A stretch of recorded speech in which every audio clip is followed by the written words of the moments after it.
All right, welcome back to the party, everybody. This is Morty, and I am your host, Much, aka the Indian Jesus, here to resurrect the second coming of common sense. Everybody hit that like and subscribe. You know I would do it for you, and let's party. Welcome, welcome, welcome. We got our boy Nick Luchetti in the chat already. Welcome, welcome, welcome to the party, guys. We got a fun one tonight. So I don't know if you are familiar with Adam Conover or the show Adam Ruins Everything, but that guy was on the Culture War one-on-one with Tim, and it was actually a really interesting discussion. Even if you're not familiar with the show, you probably saw when this guy, again on the thumbnail, when he was on Joe Rogan, and they were talking about, I don't even remember exactly what the argument was, but Adam tried to act like he knew everything, and Joe just demolished him. So I don't think he's going to be doing very much better with our boy Tim, but Tim has been a little off lately. So let's see. As always, guys, if you cannot hear the video, please do let me know. What's going on, everybody? Welcome to the Culture War. We got a special episode today. It's not necessarily about a core issue. It's we're being joined by Adam Conover. Hey, thanks for having me. Nice to be here. Absolutely. Thanks for coming, man. Who are you? What do you do? I'm a comedian. I've made a couple television shows in the past, did a true TV show, did a Netflix show. I'm a stand-up comic. I'm going to be in Charleston, South Carolina this weekend, and you guys invited me. Thought I'd swing by. Yeah, I really appreciate you coming on. Yeah. You had what year was that show, Adam Ruins Everything? It first came out in 2015, I think, and ran until 2019. We did so that show, and we could skip past the stuff here, but it was basically a Mythbuster style show, but instead of science stuff, it was more culture and politics stuff. 4 or 5 cycles of it. My mom loved your show. Oh, and I think she watched regularly. Let's get to it, baby. Let's get to it. Like race, both being like, yes, guns. Yeah. Because we often see this depiction where it's like racists are mad, like they lump all 2A people in with like all white supremacists or whatever. Yeah. And they try and act like conservatives are mad that black people have guns. And it's like the 2A guys are not racist. It's a totally different ideology. Oh yeah, we made the point in that video though that those people tend not to defend like black people who are the Philandos Castile case, right, was one of the ones that we talked about. Yeah. But that's comes that actually was a really interesting case too, because there were a lot of people on the right. For people who don't know, this is the guy got pulled over. I think he was smoking weed. He had a gun. He didn't draw it or anything, but the cop just shot and killed him. That was wild. That one, of all of the Black Lives Matter killings that we saw, that was the one where I was like, all right, this is clearly, effed up. Shout out to Melted Mind Media. Welcome to the party. So I watched the shows in 2015. It was pretty good till I started to do my own research. Yep, that is exactly the point here. Welcome. Oh, it's good to see you, brother. We also got Lark Bark. Welcome. Happy Friday to you. And of course, our boy Guam Tag. Welcome to the party, guys. Very good to see ya. Let's get to it. Pulled over. I think he was smoking weed. He had a gun. He didn't draw it or anything, but the cop just shot and killed him. I believe what happened, this is so many years ago, and I've done so many things that like my memory for stuff like this isn't as good as it used to be, but I believe he said, like, officer, I have a firearm, and which is what you're supposed to do, and the officer shot him, I think, at that point. Yeah, like he didn't draw it or anything. Yeah. It was interesting to see the rift between... He like had it stored in the car properly. Yeah. And then a lot of conservatives were like, yeah, well, he shouldn't have been smoking weed. And I'm like, whoa. Like, yes, but you don't die because you're armed. You have a right to keep and bear arms. Right. And I think there's a lot that is going to be a parallel to a lot of the other stuff that we're talking about here, that just because something is wrong or you disagree with it doesn't mean the most extreme reaction to it is relevant or necessary. So that was an interesting contrast. But anyway, that was you got a lot of praise from the pro 2A people, because they were like, hey, this guy's, he's being honest. It's like there are pro 2A people. They're not all going to be racist, white supremacists or whatever. But anyway, I digress. I'm curious. Well, I guess I can ask you something simple first. Like, what are you currently working on? Currently, everything I'm doing is like podcast, YouTube, right? The like mainstream entertainment industry kind of stopped making the kind of comedy I make. I think his show was on True TV or Sci-Fi or one of those like I don't even know what to call it, but one of those like smaller channels. So YouTube has like replaced television for so many people. It's the #1 streaming app on televisions. Their top format is television sets. And so that's where I've moved all my shit. And so, yeah, I do kind of similar stuff to what I used to do on cable, doing it on YouTube on a weekly basis. And I'm a touring comic. Right on. Well, let's jump into the current state of affairs. We've got a second Trump administration, non-consecutive. What's your take on what is currently happening politically and culturally? Damn. Yeah. I mean, you're going Here to we disagree. go. Your audience is going to disagree. It's That's the point, right? it's hard. Yeah. Yeah. No, I'm looking forward to Tim Pool destroys woke comedian. It's fine. You can start the clip at this point if you're doing your response videos. Well, we're yeah. here. I mean, it looks like a pretty clear fascist authoritarian takeover of the U.S. government. It's we got people being. Wait a minute. A woke left person is saying that Trump is a fascist? I don't believe it. Thrown into unmarked vans. We got like the destruction of the civil service, which is like a pretty standard authoritarian tactic, like Civil service? early What? on in a administration of that type. Yeah, it's like sort of remains to be seen how far they'll get. And if they'll actually be able to transform in America in the ways that they're trying to. But yeah, it's pretty. My side of America, people are a little on edge. It's a little frightening to folks. Yeah, my take on that would be largely because corporate press is lying to them, largely. Yeah. And What so- corporate press? There's no corporate press left. Hard. ABC, NBC, routers. I mean, go down the list. What are we talking about? Nick said, now that you mention that, I might vaguely remember him, but not sure. Getting old, buddy. Getting old. Happened to the best of us. Press is lying to them, largely. And What so- corporate press? There's no corporate press left. Hardly. Well, I would say their viewership is rapidly diminished. Yeah. But still, when you look at, there was a Real Clear Politics aggregate polling found that they didn't do it necessarily by demographic. They did it by decade age bracket. So it was like 20 to 29 or whatever. Every age group except for 70 plus was pro-Trump. Was a few points above. Real Clear Politics We need to retire the boomers. did a average, and they said that every age group in except for America, 70 plus. every age group except for 70 plus is pro-Trump. That's because it's old people who still watch the cable news that you're talking about, and they're, Trump is a Nazi, Trump is a fascist, Trump is authoritarian. So that's why old people don't, think that he's the worst thing ever. But everybody else knows a little bit better what is good. Shout out to Abracadabler. Welcome to the party. So I miss the new episodes of Adam Ruins Everything. I frequently use old episodes to make a point. TSN rules. There you go. Shout out to the Shuli Network. And Buckstetter and John. Welcome. Dilly to TSN. 70 plus. Every age group except for 70 plus is pro-Trump. Yeah, let me see if I can try and find it. And this is contrasting to like all the approval rating stats I've seen have him at like 47% and dropping or something that. It's largely based on the older crowd. Just old. We know that older people vote in higher numbers than young people. Seems like the opposite of every stat I've seen in the past. But It's almost like they're lying to you. I don't follow those really closely. Yeah, I don't know how to find this image because it was a few weeks ago. But let me see if I can try and pull it up and talk at the same time, which I probably can't. But I don't actually. Do you want to see if you can try and find it while we talk? Otherwise, I'm going to be sitting here typing. No problem. Out of my mind. Yeah. So what I would say is like the obvious story, we debated this last week live, is the Abrego Garcia story. Mm-hmm. Yeah. And so the take that I've typically seen from liberals is actually, I'll use a specific example. The David Pakman subreddit. Pakman, of course, has millions of followers. Oh, Pac-Man. Shout out to Ayush. Welcome to the party. We also got our boy TV Viewerski. Welcome to the party, guys. If you are enjoying the show, make sure you hit that like button. And if you are new here, make sure you subscribe. I am live every Monday, Wednesday, Friday, 8 p.m. Eastern, and sometimes whenever I feel like it, and dropping videos almost every single day. Come and join the party.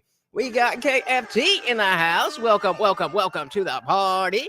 TSN Mafia in the house. Let's go. And a treat for Morty. That's right. Every donation comes with a treat for the co-host. Welcome, guys. Let's get back into it. Actually, I'll use a specific example. The David Pakman subreddit. Pakman, of course, has millions of followers. He gets 100 million views per month. And his audience on Reddit was saying, this is just a family man who is trying to escape harsh conditions in Central America, who has been effectively disappeared by the Trump administration, which is a gross mischaracterization of what happened. if we were to say that a judge granted Abrego Garcia withholding of deportation due to Barrios 18 in Guatemala and threats against his life in El Salvador, then the question of due process is he needed to get a hearing as pertaining to that withholding of deportation. But he did already have two hearings in which he was determined to be an MS-13 gang member. He was pulled over but it was a bond hearing, so it just doesn't count. Again with KFD and the 199. Thank you so very, very much. Getting us started on our Swogo, guys. You see how skinny I am. 15 super chats of any donation or a total of $50, and I've got to do 10 push-ups at the end of this. And again, guys, I need you to bulk me up. KFC makes you the new sponsor of the stream. Thank you so much. Welcome to Amelia. Welcome. So I know we aren't taking the side of whiny little bitch Tim single in his 40s pool. He's not single. He has a child. And we're not taking anybody's side. We are watching a conversation and taking our own side. But welcome to the party. Two hearings in which he was determined to be an MS-13 gang member.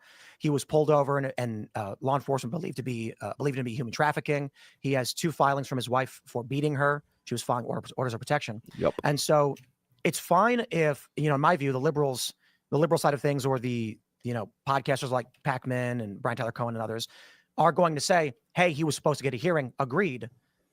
But it is a gross mischaracterization. So when you mention that, people on the left are on edge, I'm like, yeah, well, they think that a guy who lives in Maryland who was working like a regular union job or whatever just disappeared one day. Maryland, as opposed to a guy who had gone through several hearings, was arrested with MS-13, had symbols on his hand that law enforcement believe were MS-13 gang tattoos.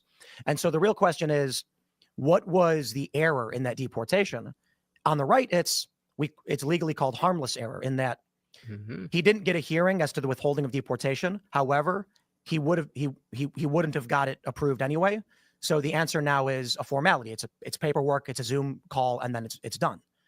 But people on the left, the liberal side of things, they think that this is a working class family guy who's vanished one night, an American citizen. Wasn't it Hassan who was like, he's American citizen, Maryland man, he's American citizen. And I think it was actually Hassan. Well, people don't think he's an American citizen. I mean, they're up to speed on Hassan Piker thought he was from Maryland. Legit. Oh, and so okay. we're talking, and I know it's not you, but this is like the 7th biggest live streamer in the country. Almost every single day, Hassan gets 50K. And he actually said on his stream, in response to the comments I made at the White House, what do you mean he's not from Maryland? Are you saying he's from DC? He's from Maryland. Stupid. And that's why, whenever we cover people that maybe we don't agree with, the reason is often because that person has a lot of influence, and being able to understand people we disagree with is a huge part in being able to talk to them in a way that, even if you don't convince them to change their minds, at least convince them that you're not evil for thinking something different than they do. No, he's from El Salvador. He only lived in Maryland for a few years. Okay. I mean, that guy talks for, 8 hours a day. Like, you can parse, any particular. For sure. Yeah. So anything that he says, you can just throw it in the garbage. Agreed. Statement. But I mean, that to me, everything that you said, first of all, half of it sounds unrelated. Like, he's had past interaction with law enforcement, like domestic violence and stuff like that. To me, that's like neither here nor there. It's like character stuff. I don't really give a shit about like the character of the guy. And I didn't think that was a big part of the story. It was like You don't think beating his wife and being a gang member and potentially a child trafficker is a big part of the story? Did I just mishear him? Shit about like the character of the guy, and I didn't think that was a big part of the story. It was like the fact that he did not receive due process before being rendered to a prison, like this bizarre prison in El Salvador. Like that's the strange part. That's right? El Salvador's government. Yep. Don't forget about grandma holding her 8647 sign, and that means be like Matthew Crooks and hope that the wind is a little bit different. And I agree with Ayush, guys. If you could get those likes up, that would help so very, very, very much. Thank you. Like this bizarre prison in El Salvador. Like that's the strange part. That's right? El Salvador's government with an El Salvadoran citizen. That's not our purview. I mean, he's like sent directly to this like gigantic, complex. It's in a like highly public way, in a way where like the administration, you know, is making a show of their refusal to, you know, follow the law. It's well, I don't know about a refusal to follow the law, but there's definitely a celebration around, hey, look what we're doing. We're going so hard on these people. And I don't love it. Like, yes, if you do not belong here, I don't want you in this country. If you are not a citizen and you do things that, you know, revoke status or you came here illegally, any of those things, yes, get the fuck out of my country. But it's not because we want to punish them. It's because we don't want them here. That's it. Shout out to Bon Zig. Welcome, welcome, welcome, said Adam is the poor man Sam Cedar. We got a dilly for that. Oh, that's a good one. Welcome, welcome, welcome to the party. it's bizarre to witness, and like, you know, the sort of narrow legalistic, oh, he had a hearing, he was da da da da da da.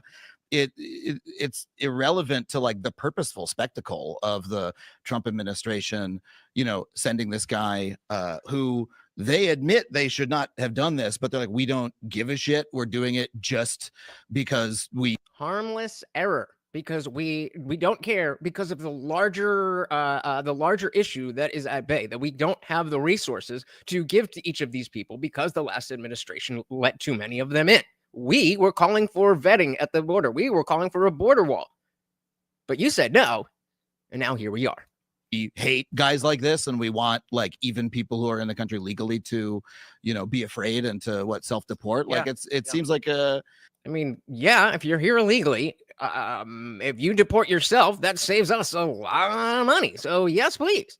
Well, is it interesting that he immediately covers for Hassan with such a weak argument? Tim works 14 hours a day, and I've never heard him completely flop the way Hassan does constantly. I mean, he did have that one really bad take from it was just like a couple weeks ago. But point taken, yeah, that's such a weak, dogmatic answer. I am under the impression that nobody thinks this thing. Nobody thinks this thing. Then when you're giving an example, oh, well, there's a reason that I'm still right. Dogma. The only justification is purposeful cruelty for doing I don't think they call on any legal immigrants to self-deport. They're calling on illegal immigrants to self-deport, offering up $1,000 if they do. The guy had a legal status to be in the country. He did not. Legally. That's not true. Yes, that was it. There you go. Thank you, TV Versky. Yeah, so he had a terrible take that it was that where he. I think so. I don't remember exactly what it was. I think it was the Carmelo Anthony, but anyway, he did have a bad take. But Guamtech, I definitely agree with the balance that they both work and talk a lot all day, and that's your job. So you don't get to say, well, I talk a lot, so the things I say, you can't pay attention to them. Then why are you talking? Offering up $1,000 if they do. The guy had a legal status to be in the country. He did not. Legally. That's not true. Withholding of deportation isn't legal status. Withholding of deportation means he was ordered to leave the country, but the U.S. was barred from sending him to El Salvador, specifically because Barrios 18 in Guatemala had threatened his family. So yeah, that was the rival gang that was threatening him, but they are no longer around. So the question as to due process was, this is why I think the actual legal standard is called harmless error. If he actually got either USCIS interview as to the withholding of deportation, it would have been voided because El Salvador no longer has the crime rate that it did 12 years ago or 10 years ago. The issue is, are you still at threat from Barrios 18? The answer is no. And so then your withholding of deportation is void. We can deport you. Bye-bye. The issue is that for deportation of someone like Abrego Garcia, he has a home country, El Salvador. He has a withholding to that, to El Salvador, withholding of deportation because of a gang in another country neighboring El Salvador. We can't deport him to Venezuela. We can't deport him to Mexico. That requires treaties. The U.S. doesn't have those. You have to go home. You just can't stay here. Shout out to Dylan Soup. Welcome to the party. Up. Adam thinks he knows it all. Oh, we do have a treaty with Venezuela, with El Salvador as it pertains to Trinidad and Tobago. So what ends up happening is he had 2 orders of deportation. I like this. TV said some people work for a living. Some people vote for a living. I imagine that's reflective in a podcaster's audience. I think you are absolutely right. That is well said, sir. What ends up happening is he had 2 orders of deportation. He conceded in 2019 through his lawyer that yes, he was here illegally. Yes, he had been found to be here, to be removable under the law, and he requested three. There's withholding of deportation. There was asylum, and then there was I forgot the third one is it's you can't deport him because of a fear of torture. It's like a UN thing, and they denied two of them. Asylum was denied because he didn't apply for it in a timely manner. Deportation to El Salvador was granted because of Barrios 18 in Guatemala, and then the last one was denied because there's no torture provision. The remedy right now would be a Zoom hearing where he gets on a computer, talks to these are executive judges, by the way, and they would just say, withhold. Yeah, we definitely shouldn't have sent you, but now that we look all your shit, well, we definitely would have sent you. Denied. Welcome to El Salvador. You're an El Salvador citizen. Yep. I think the real issue is, yes, it was an administrative error. Shouldn't have happened. But the remedy is a 10-minute Zoom call. If we did that, nothing would change. If he was brought. And so this is the kind of the kind of details that I just didn't know, because I didn't know when Devon was on here that we were going to be talking about this specific case in so much detail. I didn't know those things, but as the facts come out, I have trust in the, I'm not somebody who can spend all day, I got 2 other jobs in this. And so, I try to keep up as best as I can, but I don't claim to be a news reporter. I'm not claiming to know all the things to tell you what's good. We're here breaking down a conversation, and this is about communication and changing people's minds on whatever the case may be. But just because I didn't know the specific details that backed up my position doesn't mean my position was wrong. And that was how he was trying to present it, which didn't love that, but hey. A 10-minute Zoom call. If we did that, nothing would change. If he was brought back to the United States, he'd immediately be turned around and sent back because his withholding would be voided. So how is this something that you're certain? I mean, the man was Okay, so now we've established a precedent that you can't say things unless you're certain about it. Okay. How is this something that you're certain? I mean, the man, by reading the papers, was did a judge not order the Trump administration not to remove the guy? Like, I think it was under the first Trump administration. He was granted the withholding. He wasn't supposed to be removed. He got caught up in the sweep, essentially. But again, if the due process due to this man would be a hearing under withholding of deportation. So is he receiving this due process? No, I agree. They should do it. I actually asked the secretary, why not just send the US CIS guy down? So why don't you think they're doing it?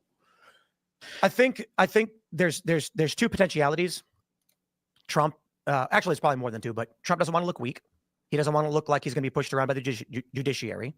Yeah. But and so Bonze talking about, I was just asking about the Connors, I don't even know what it is, but that whole thing seems like it's planted to get people fighting. So I would look for something else really big that's happening in the news over the next, this week. That story, I didn't even read much into it. It's just like, oh, well, we're bringing in white people and they did this, but we're getting rid of all the brown people. All I can say is that it very clearly is, if you're already on the left, if you're already primed to hate Trump and Republicans and all that, then this is not a good story to be floating around right now. Not because of anything, except it makes it look to somebody who's already primed that way. See, you don't want the brown people here. You just want the white people here. Sounds like it's contrived. But Trump doesn't want to look weak. He doesn't want to look like he's going to be pushed around by the judiciary. But I do agree with you. Otherwise known as following the law? No, not necessarily. I mean, the universal... In this case? No, actually, universal injunctions are unconstitutional. So there's a concern that precedent will be set by Trump adhering to universal injunctions pertaining to the Alien Enemies Act or mass deportation. And he's not going to allow that to happen.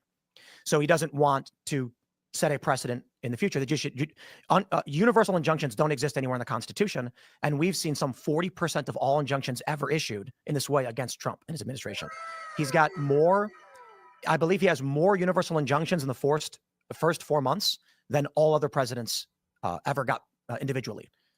I mean, court data is not pure certainty, but it absolutely is a degree of certainty, sure. And that is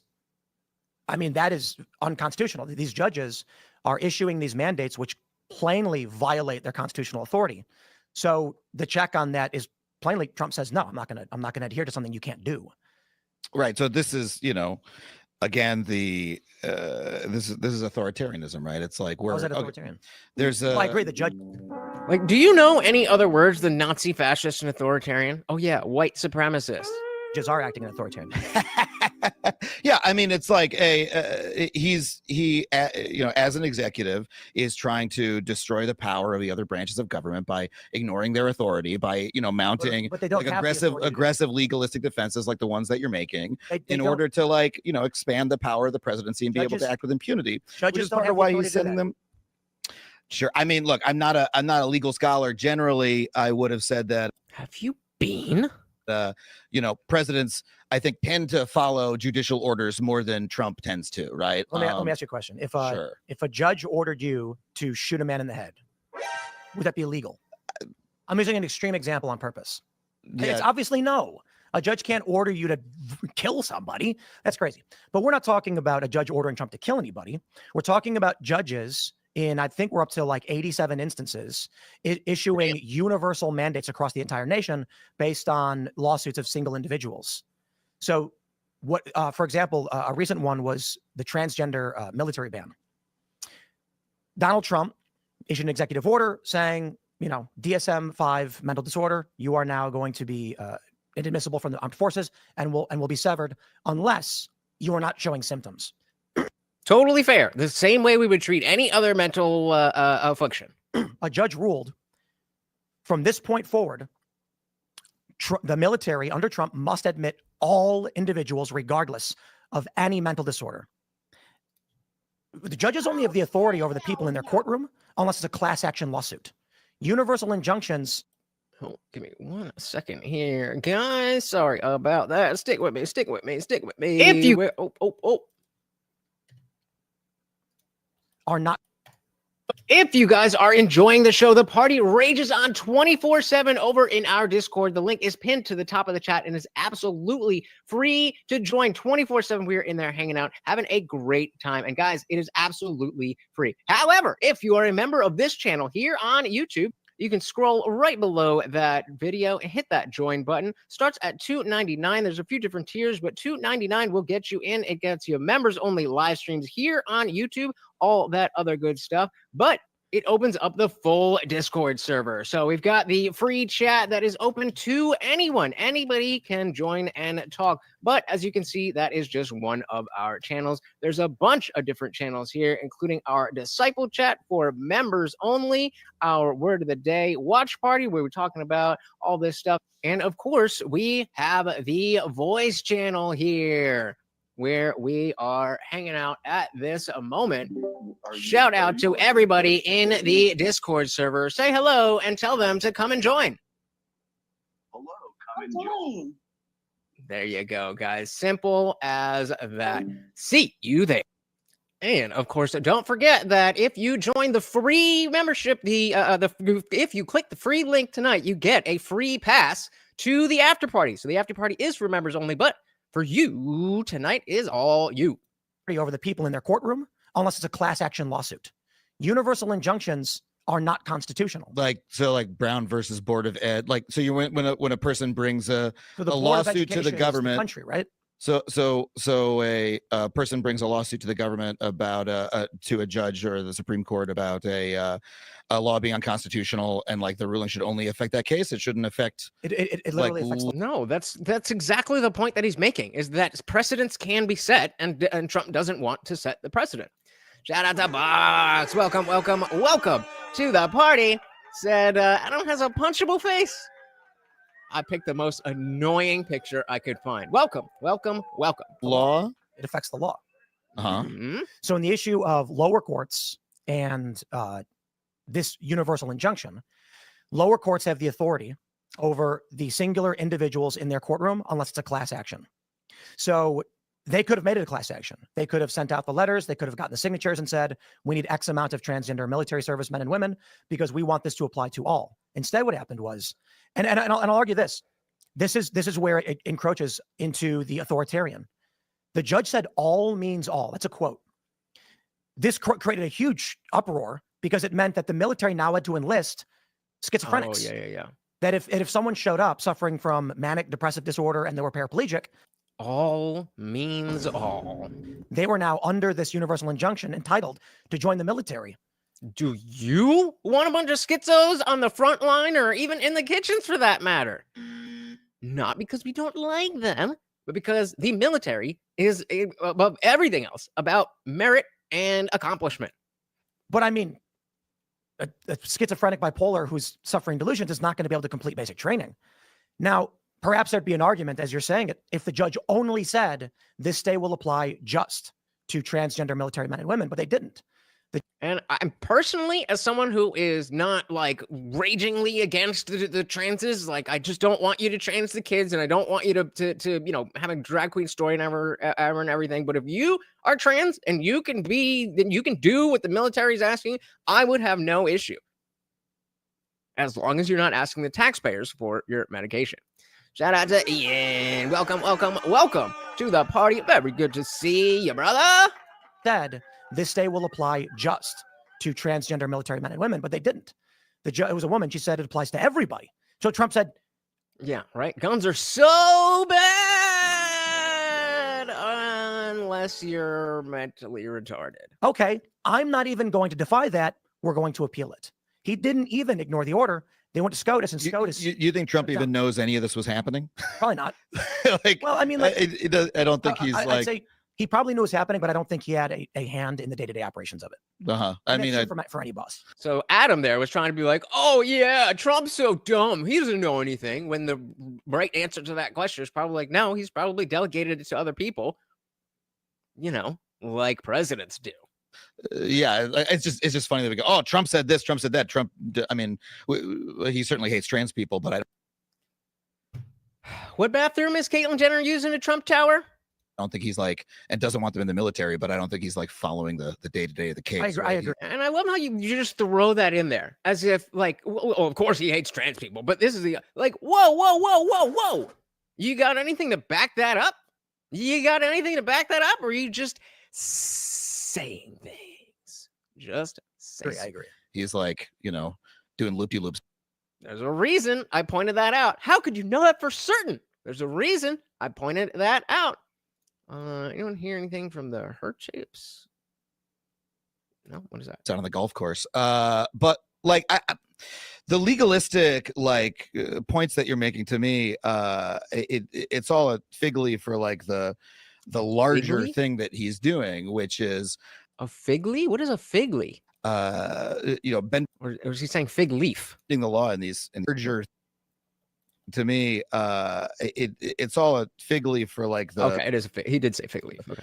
The larger thing that he's doing, which is, you know, bending the law in these bizarre ways. What is So again, bending the laws in bizarre ways. But anyway, let's talk about something else. What? You know, bending the law in these bizarre ways. But anyway, what is the point of what are we doing? like sending people to El Salvador, right? To like this Their prison in home. El Salvador. Part of the reason to send him there, to send Abrigo Garcia there as quickly as possible, is it just shields him from the rest of the legal system, right? It makes it harder to get him back, right? If you send him, he's El Salvadoran. yeah, but my point is like he's Why the fuck would we want him back? Why would we want him back? entitled to due process as someone who's in America, right? If you He did have due process. shove people into this like hole in another country as quickly as possible, it gives you plausible deniability.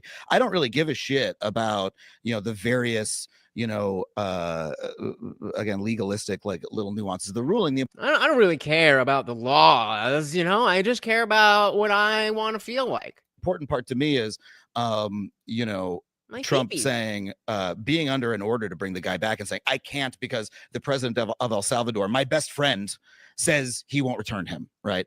How would he get him to do it? Saying El Salvador is basically a client state of the Trump administration at this point. He'll do whatever he wants. Like He Bukele wants will him to- suck his dick. Like it doesn't Bukele matter. wants Or how could you be certain of that? something in return. Yeah, sure. What give him what like Maybe they're Trump they're doesn't want- Shout out to TV viewers. You have a good one. friends. Yeah. So It's the- it's Wait, he's friends with another country? Oh my goodness. Give him like Maybe they're Trump doesn't wanna give him anything. friends. Yeah. So It's a fig leaf, right? It's like it's in order to the reason to do it is to just make it more difficult to do the right thing. I suppose the issue is And what is the right thing according to you? when Bregor Garcia got deported, the administration right out was like, this is an administrative error. It was an oversight on the withholding of deportation. The Supreme Court ultimately ruled that Trump must facilitate his return. And now the political debate is, what does facilitate mean? The Supreme Court hasn't clarified, which they definitely need to do when you have two factions arguing. The left argues it means literally bring him back. And the right says, no, it means provide him the means to return should he be able. And then I say, okay, the Supreme Court can literally just come out right now and issue like a writ and be like, no, we mean go and negotiate. However, the other challenge is, I was not aware of that part. Shout out to Amanda Price. Welcome to the party. We also got Richard in the building. Said Adam looks like a grown-up version of Stuart from the show Beavis and Butthead. I can definitely see that. And oh yeah, of course, they were the deporter in chief, right? The deporter in chief, and his little buddy. right now and issue like a Welcome writ to and the be party, like, guys. no, we mean go and negotiate. However, the other challenge is Supreme Court also stated that no one can direct the executive branch to conduct foreign policy. So this would mean that Donald Trump could get him back in the sense that he could negotiate simple terms very easily. He could literally say to Bukele, listen, you're going to release the guy from prison. You're going to do it. If you want to keep working with us, if you want our money, you're going to do it. And then we're going to bring him back. Bukele would begrudgingly say yes, probably. There is the concern that Bukele would say, I win my presidency on going after MS-13. You've got to give a concession publicly in some way so that it looks like, but you're not going to look, if you shrug or not, the issue is, are we going to direct the executive branch through the judiciary to conduct foreign policy? And you can't do that. So I agree. Trump, here's what just happened right now. And so, like, all that is, over my head. That's why I don't claim to, be the guy to tell you what's good. We're breaking down a conversation here. But all of that stuff is very in the weeds and very legalistic. And so when people who, have the time and ability to, read through all this stuff on every little thing, act like you are irresponsible or you are a bad person for not knowing every little detail, it's silly, because who could understand it to that level if it's not your job to do that? Richard said, ask any AI chatbot if most of the migrant detention centers near the southern border were made during the Obama administration. And of course, they were. The executive courts, this is what they have, their immigration courts, should conduct a Zoom meeting with Bregor Garcia, and we're done. It's over. That's his due process. Look, he's an El Salvadoran citizen in El Salvador who was imprisoned by El Salvador. Works for me. My point is this: the reason there's any number of things that they could do. There's some things that both of us agree that they should do. There's more things that I think they should do than you do, but etc. The point is, they are like loudly and proudly not doing any of that, deporting a guy they know shouldn't be deported. But that's hold on. That's not true in any of the media. The media, the full reporting that we get across the board from the New York Times to CNN to even Fox News was he was accidentally deported without his hearing on withholding. So it wasn't an intentional, we're going to get this guy and get him out. It was crap. And as we mentioned, when you bring in 20 million plus people, whatever solution that we have, unfortunately, there's going to be people that fall through the cracks. And that's not a good thing. But that, again, is the issue that was already here. Shout out to JJ. Welcome to the party. So this Adam guy is a fraud. Indeed. Welcome to the party. Hearing on withholding. So it wasn't an intentional, we're going to get this guy and get him out. It was crap. So when Trump is like holding up photos of his tattoos with like MS-13 on it, and like they're giving press conferences about he beat his weather in character, assassination on the guy, like all of that is accidental. No, that's a political attack against Democrats. Yeah, right. So and yeah, it's saying you did this. So here, let me just get to the end of my point. Okay, is that they turned it into a political attack because they are acting lawlessly. They're proud to be acting lawlessly. The point is to demonstrate on this issue we will act lawlessly. So let's just stop right there. The fact that a lot of people see it this way is what I have an issue with in terms of the big picture of how we're approaching, like, oh, yeah, it's going to be the worst prison in El Salvador. We're going to get, instead of starting with cartel members that we know are active, it's going to be, I just think that all of this, and then you add in the Afrikaners, whatever they are, it seems like a big distraction. Seems like a big distraction. You're not safe if you are, even under the protection of a court order in this country, and you should be frightened and you should leave. It's just like it's an authoritarian attack against immigrants directly, and it's designed. It's a authoritarian in what manner? That's not true. Hey, shout out to Amanda for becoming a member. Oh my goodness, you already in the Discord. But again, guys, remember, members of the channel get access to the entire Discord server, including the after party. Thank you so very, very much. We will, you know what? Let's count that as part of our swole goal. That counts. That's 2 out of 15 donations, or if we make $50. Let's do it, guys. Let's do it. It's an authoritarian attack against immigrants directly, and it's designed. It's a leverage of the. It's a leveraging of the state to try to frighten immigrants and other groups, not only illegal immigrants. Okay, so let's talk about the students who have been detained and deported. Right, these are people who are under student visas. Right, they appear at a protest or two, and they're thrown into vans. They're held in these bizarre facilities. They're blah blah. There's multiple cases. Notice how everything that he says, it's like they're thrown into these vans and go. Like, why can't you just, especially if your position is that this is so horrible, why can't you just speak plainly about it?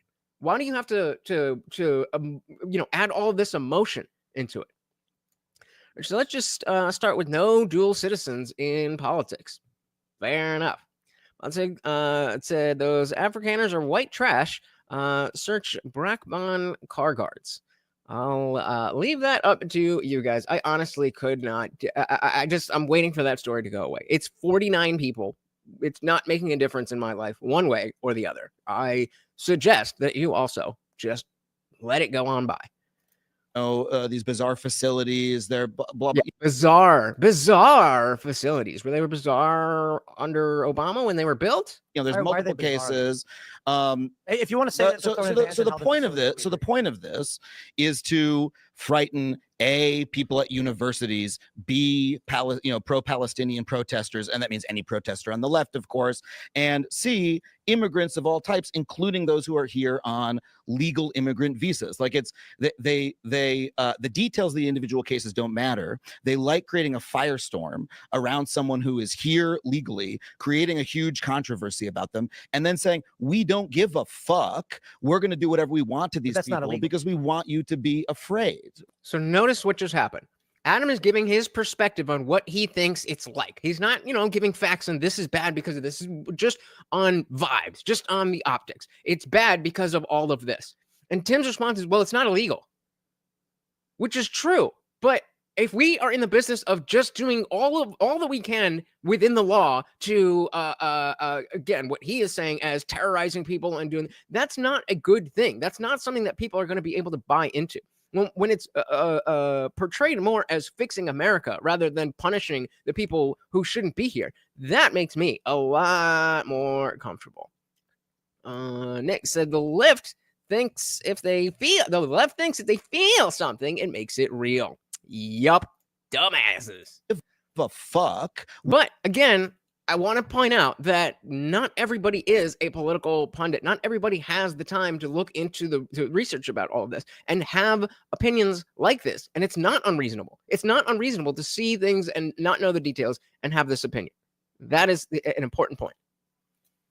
Creating a huge controversy about them and then saying, we don't give a fuck. We're going to do whatever we want to these people because we want you to be afraid. Right. And that to me that's an expression of like pure authoritarianism. And so, no, it's not authoritarianism. But if your response is to you're terrorized or terrifying, let's not get into the legal ads. If you're terrifying people and your response is, well, it's not illegal, I don't think we're on the same team. It's a leveraging of state power to frighten, undergroups in society that these people don't like. It's like, Now, again, I don't think that's what's happening, but a lot of people do. very straightforward. We can mount as Also- many legal defenses as we want of it and say, blah, blah, blah, according to this statute or that statute. But the actual action is just designed to frighten people Trump doesn't like. And it's like, it's bizarre to see him do it. Let's say yes, but none of that's illegal. That's all actually codified law that they're allowed to do. Okay, yeah, sure. It's fucking bullshit. It sucks. It's bad. Not a good look there. Not a good look for MAGA. It's bad for the country. It's bad for the American spirit. We can talk about a lot of bad things that every administration's done in the past that liberals and Democrats have covered up or participated in or didn't argue against. Yeah, I guess why. I mean, I mean, as much as we talk about whataboutisms, that was a whataboutism. Richard said, I think all the people on Fox News, CNN, MSNBC, and so on should be required to wear uniforms similar to those a NASCAR driver wears, showing all of their sponsors for everyone to see. Bingo. I definitely would approve of that. we're It talking feels about this one disingenuous. currently. It It feels seems- disingenuous to talk about one thing that the Trump administration is doing because Democrats have done bad things too. Well, like for instance, Donald Trump through Point for Adam. I Marco mean, Rubio specifically you gotta call it revoking as it is. student visas, saying that these individuals represent a threat to our national security by adhering to our enemies. And literally, that's what they're claiming. I think it's ridiculous to claim that a student who's anti-Israel is working with Hamas. That's silly. Mhm. But that's the argument he's making. And under the INA, he has the authority to do it. And so instead of saying, okay, you were allowed to do this, but this is definitely not the way to go about it, well, it's legal. It's not illegal. Oh, well. So you say, okay, well, when people come in here on student visas, they do sign agreements saying they won't do certain things. They do it. They get kicked So out. this is okay with you because it's narrowly legal under Marco Rubio's, purview. I would say it's what's fine with me is the revocation of a visa for someone who's not a citizen who's here conditionally. And that, again, that's the fact of the matter. But there's the fact of the matter, and there's the way that people understand the issue. Those are two different things. And Adam is clearly not somebody who understands the issue. And so putting out the optics that, well, it's not illegal, I personally just don't think it is a good tactic. And Amanda's saying Adam used to not be too bad at one point. Not great, but not bad. Fortunately, when the woke train stopped by, he hopped on. Just like John Oliver. So John Oliver, he was always a lefty guy. But if you remember what the first season of his show was like, I was very, very impressed with the show. Even though, now looking back, I wouldn't agree with a lot of the political positions. I did at the time, but it wasn't about the fact that I was agreeing. It was about the fact that he wasn't just another talk show, going through the headlines of the week, making a joke, and then making a silly face when the video's over. You play the video and everybody laughs, like, Jon Stewart or whatever. What he would do is take a broader cultural issue, something that wasn't in the headlines, but one I remember specifically had something to do with people being kept in prison for too long. Another was about, just the corporate structure of things. And it was way less political. It was way more cultural. And I think even because of that, even though I didn't necessarily have the same opinions, then I could take advantage, not take advantage. I could enjoy the fact that I was seeing something fresh. I think both of them, like Amanda said, the woke train stopped by and choo choo. Oh, choo. What's fine with me is the revocation of a visa for Yeah. someone who's not a citizen who's here conditionally. Like Mohammed Khalil, who was on a conditional temporary visa. So And if it gets revoked, I just say like, well, that's a conditional visa. I don't go to Singapore and spit on the ground. I'll get caned. So sorry. You think what's happened to those students is like that's okay with you? Not legally. I'm talking about like as an event that occurred in the country. You're like, oh, it's good that happened. It's okay with me. You think it's moral. You think it's right. You think it's just. I'm not talking about legally. I'm talking about like you say you don't. No, I don't know if you guys read this girl's op-ed, but it is basically just as vanilla as could be, saying from a college kid in a college op-ed. Should be like, we think that the university should divest from whatever. There was no violence or anything in there. You think it's just. I'm not talking about legally. I'm talking about like you say you don't. 60%? 60%. Yeah, like nothing's so easily black and white. Rebecca Ozturk, who she wrote an op-ed. The only thing that anybody has even claimed that she's done is she wrote an extremely mild op-ed in her campus newspaper asking that the college, like sort of consider being supportive of the Palestinian cause in some vaguely defined way. Yeah. Her visa's revoked. She we've all seen the video, right? People come and like grab her and literally put her into a vehicle. Was arrested. There were Literally put her into a vehicle as opposed to figuratively putting her into a vehicle. But as we talked about the other day, they're the same thing now. wearing masks, right? I mean, she's stopped in an alarming way on the street, right? Again, what is the way to be stopped for deportation that is not the alarming way? If she was unjustly deported, let's talk about the fact that she was unjustly deported. It's not like they filmed that and published that footage, though. That was security camera footage. Yeah, but they did it in a. Hey, if you want a student, like a young woman, there's other ways to arrest them than have 6 people show up wearing masks, surround her in a pincer formation. Like it's designed to create terror. So I didn't actually see that video. Does anybody have that somewhere? Mods, if you could put it in the chat, or someone wants to put it in the Discord, I would like to take a look at that. Like what's that way? Agreed. Okay, great. They didn't have and Biden's DOJ didn't need to show up at Roger Stone's house at 4 a.m. And and you know what? If you want to bring up another example, I'll say I condemn that as well. Agreed. If that'll keep us on this topic for a second. We've had numerous instances across administrations that have acted similarly. Okay, so let's stay on Rumeysa Öztürk. Why do you think that? Like, what was the administration's purpose? Not the legal argument for whether they can do it or not. Israel. I think I may have found it. Let's see what we got here. By Dalton police on May 5th. She was pulled over because police thought she had made an illegal right turn. But police are now saying they pulled over the wrong person. After reviewing the dash cam video of the traffic stop, it was determined that Ms. Arias Cristobal's vehicle was very similar in appearance. Video. He says, head of the vehicle. Okay, this is not it. All right, yeah, somebody could find that. I would like to take a little side quest and check that out. Oh, what the hell? Go out of traffic. Nope. What? Yeah. Okay. So it's literal Israel, and it's absurd that they'd argue. What they're doing when it comes to these students is they're saying they're a threat to our national security, and that's. I mean, it's. Do you think she was a threat to the national security? It's technically the truth, which is the best kind of the truth, in that, yes, opposing U.S. alliance with Israel is bad. Oh, sorry. Rallying in any meaningful way students to oppose Israel is bad for the U.S. foreign policy. But come on. You know what I mean? Like, yep. 3 sides to every story. Her side, his side, and the truth. We got Morty coming up. Hey, there he is. Don't forget, every donation comes with a treat for this cute little man. Look at it. Look at it. He's so cute, and he's hungry. I don't feed him unless you guys pay me. So that's what it is. Just kidding. Richard said it pulls the curtain back when it comes to how legit the mainstream narrative is about him in general. You're talking about Neil deGrasse Tyson or this guy here. Shout out to CT223. Welcome to the party. So the FBI raiding James O'Keefe's house for the fake diary is another key example. Yep. Too much. Welcome. Students to oppose Israel is bad for the U.S. foreign policy. But come on. You know what I mean? Like a woman writing an op-ed that's not from here is nothing compared to the people from here writing the same. All right. We got it. Oh, hold on. All right. 1. It's time for a side quest. All right, so security camera captured the moment a Tufts University student was arrested by agents from the DOH.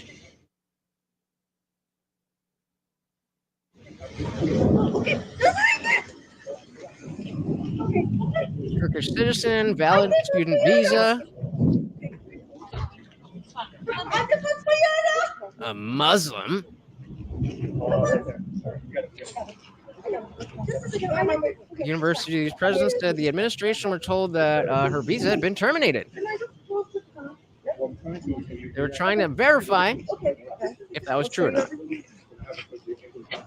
She was listed as a co-author for an op-ed that criticized university leaders for their stance on the war in Gaza.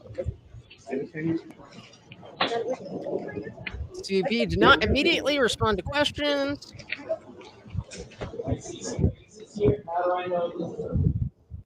Is it just me? Is it just me? Am I dumb? Or is that not at all what a pincer move is? Am I dumb or is he? Hey, and shout out to Amanda again. Thank you so very, very much. Said Bubbles told me to feed the Overlord. Bubbles, we appreciate you. We appreciate you so very, very much. Thank you. And of course, well, you're already a new member, so I think I got to give you the sole sponsorship spot. Thank you, Amanda, so very, very much. All right, let's back this up a little bit. Way students to oppose Israel is bad for the U.S. foreign policy, but come on, you know what I mean? Like a woman writing an op-ed that's not from here is nothing compared to the people from here writing the same op-eds.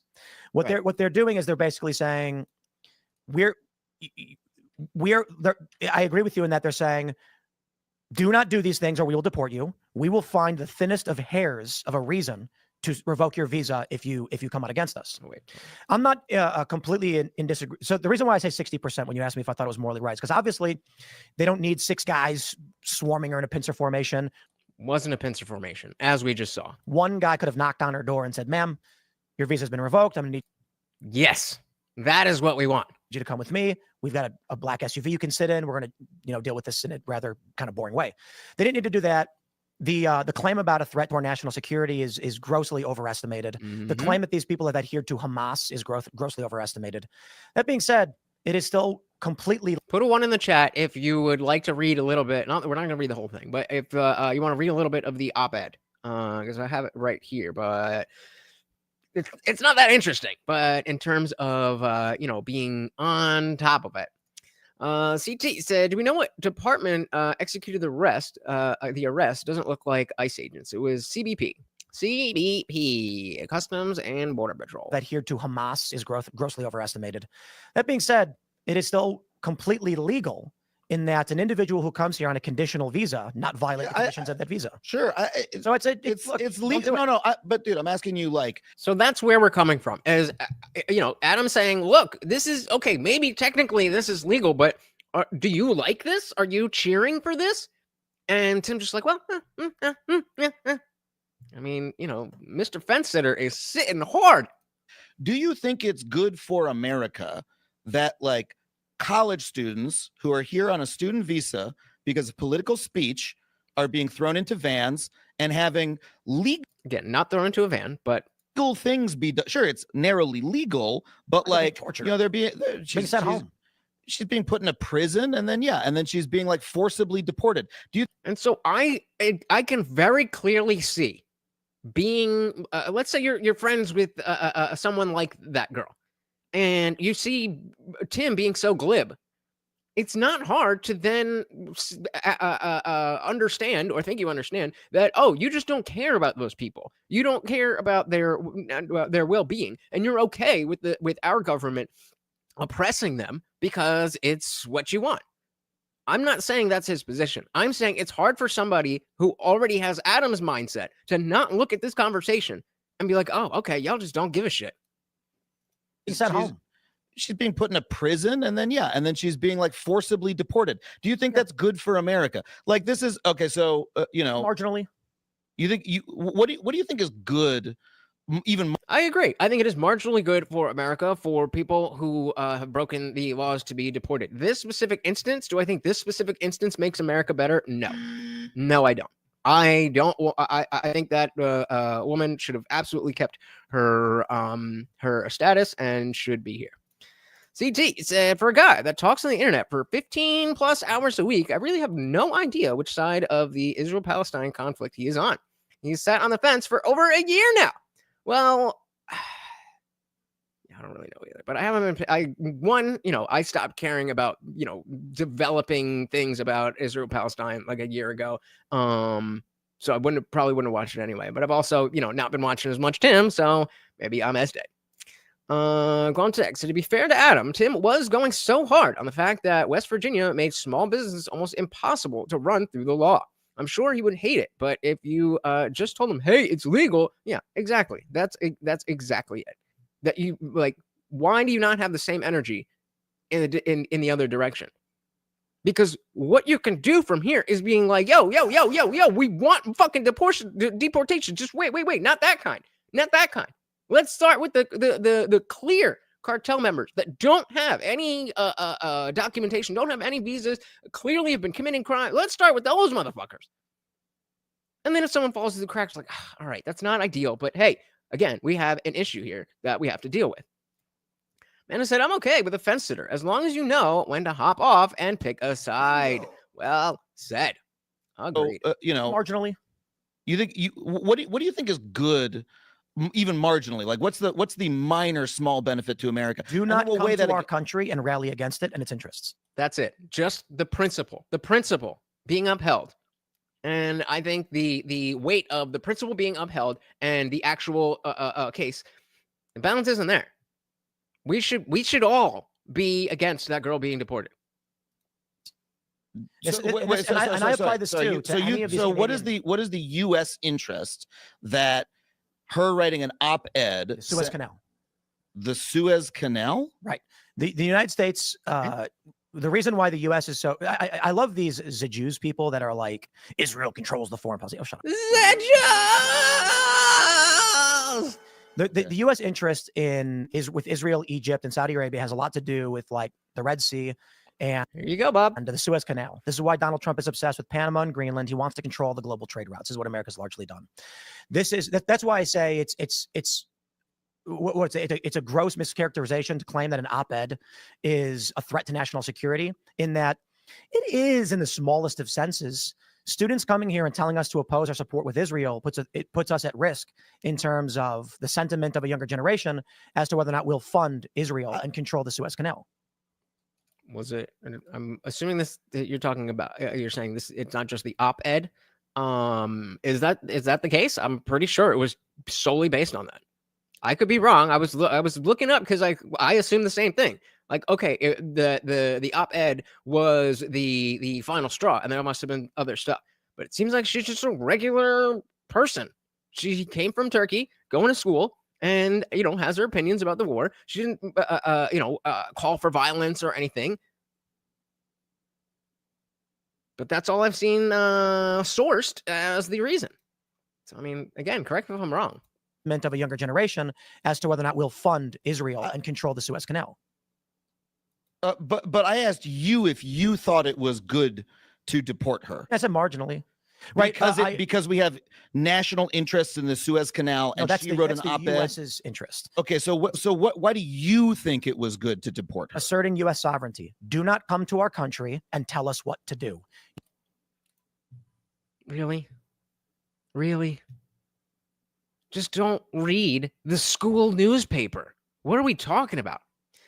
CT said, I would agree. She shouldn't be deported, but not because she's going against our interest, but more because of the idea of liberal arts college is freedom of ideas. On student visas, she has freedoms too. Agreed. Absolutely agreed. Now, if she was writing let's go Hamas, yeah, get the fuck out of here. But that's not at all what she said. Shout out to Ghost of Your Fears. Welcome to the party. So they came for the migrants, so we didn't stop them. Then they came for the neighbor. No one stopped them. Then they came for you. Who is there for you? I completely agree. As somebody who happily voted for Trump, as somebody who is happy that we're kicking up these deportations and cracking down on the border crisis, this is not something I support. And it seems a little bit, I hate to do it. I hate to use the word because everybody just throws the word all over the place. But it seems a little grifty. Just like, well, I'm on this side. It's legal. It's not illegal. You would not make that argument in a moralistic sense anywhere else. But because it's beneficial to Tim to just go full bore on deport whoever we can. And it seems like that's what he's doing. And I can't go that far. No way. If you're not supposed to be here, get the fuck out. If you're committing crimes, get the fuck out. If you're just talking and expressing your opinion, I believe in free speech. It's good to deport her. Asserting U.S. sovereignty. Do not come to our country and tell us what to do. You've got a condition of your visa. You're a guest in this country. Okay. Adhere to the agreements we have. So you think that America should be a country where if you come here on a student visa, you're paying into our, university system. You're coming here for the reasons that, completely legally, we've invited you to come, right? This is why America is the country it is, partially because people like this have come for decades. That could go either way, but point taken. You express a political opinion that is like mildly at odds with a U.S. interest in another country of a canal, that you should, and it was mild, be deported. You think America should be the kind of country where if somebody comes here, they write an op-ed that says literally anything about U.S. foreign policy, they should be deported. So not me. So going forward, so again, unless I've missed some huge part of the story, this is a girl who was here legally, studying in our schools, giving our country money, paying into our tax system, expressing her right to free speech. And because she was like, well, maybe we should divest from Israel. That's not what we mean when we're talking about, oh, you're engaging in behavior that is worrisome for national security or something. That's just not the situation. Ghosty Fear said, right, but remember, if the state says you're a criminal, do you believe the state or do you want your day to make them prove it? That's the issue. Most people just believe whatever the cops say. Well, that's very true, but in this case, at least, it's not really up for, again, unless I'm missing something. It's not really about believing anybody's word. It's we have the facts and determining based on those facts what you personally want to do. And Tim is personally okay with being like, okay, she wasn't, because remember, this was all about cartel members and terrorists and stuff like that. But because she, maybe has some similar political ideas, then let's deport her too. I'm just not with that. Shout out to Bill Mozart. Welcome to the party. That Adam is trying to steel man Tim's stance. Yeah. And it sounds bad because it is bad. It's a bad stance. And you can't, because you guys know me. I would love to call out a straw man if we had it, but he doesn't. CD said, I will say Adam's doing a good job here. He's staying calm, not really interrupting, kind of letting Tim dig himself into a hole. Yep. Exactly. Welcome to the party, guys. Literally anything about U.S. foreign policy, they should be deported. So going forward, literally everyone in the world should know if you are on foot on U.S. soil, you should not say anything in public about U.S. national priorities of any kind, or else you could be deported. You think it's good? That's the argument that you made, Tim. That's the argument. The sanctity of, oh, you come here and we don't like what you're saying. That's what you said, Tim. That's what you said. Public about U.S. national priorities of any kind, or else you could be deported. You think it's good to have a country where that's the understanding? All right. So you're saying that this is what I'm trying to drill down to. The individuals who come to this country and apply for student visas have made that agreement already. So yeah, but the point is, I don't think that was broken by expressing a mild opinion. While I would argue the deportation of Romesa is the thinnest of hairs, Mahmoud Khalil makes more sense. I would disagree and just saying, no, it crosses the line. It crosses the line.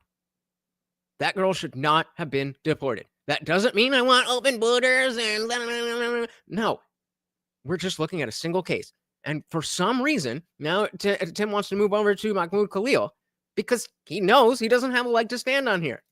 Of Romesa is the thinnest of hairs. Mahmoud Khalil makes more sense. I mean, he organized and helped lead protests that resulted in damage, occupations of buildings, several staff at the University of Columbia. Unlike the girl who just wrote an opinion piece in a school newspaper. Say on Romesa because then we don't have to split hairs. Right. The issue. Good job, Adam. Good job, Adam. I mean, hey. When you get it right, you get it right. Is do not come to our country and tell us what to do. That's it. If you're here as a guest of this nation, you do not start rallying its people in opposition to the will of the voters. According to who and what? According to who and what? If you are in this country legally, you have the right to free speech. yes, there are certain parameters in which, in terms of the national security that we're talking about. But again, unless the op-ed crosses that line itself, then what is the basis for saying that you need to be deported? You do not start rallying its people in opposition to the will of the voters Rallying. and what the government is doing. How many people would have read that thing in the school newspaper if it wasn't for this? Rallying people. Come on, man. I mean, I really thought the point of America was, freedom of speech was like a main value here. That I think that's why people come here. It's why I like living here, because I always felt that, hey, I can express an opinion, especially about U.S. foreign policy. Yeah, absolutely, the right to peacefully assemble, and that is literally rallying people. So you're saying that anybody who is here on a visa can't even, like, what line are you drawing? And when you step back and see that he's not drawing a line and deciding, he's looked at the case and decided, yes, this is another good deportation. Why do I keep saying it like that? Another good deportation. And there has been many. He can't get away from deportation. Good. Dare I say, a little bit woke. Richard said the far leftist college protester has been a thing in America for over a decade now. Who they're being critical of post October 7th is the only notable difference. Yeah.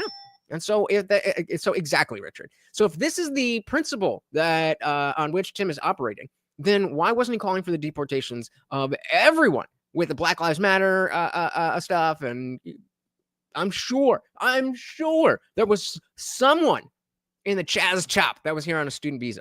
There had to have been at least one. Wasn't calling for that person to be deported.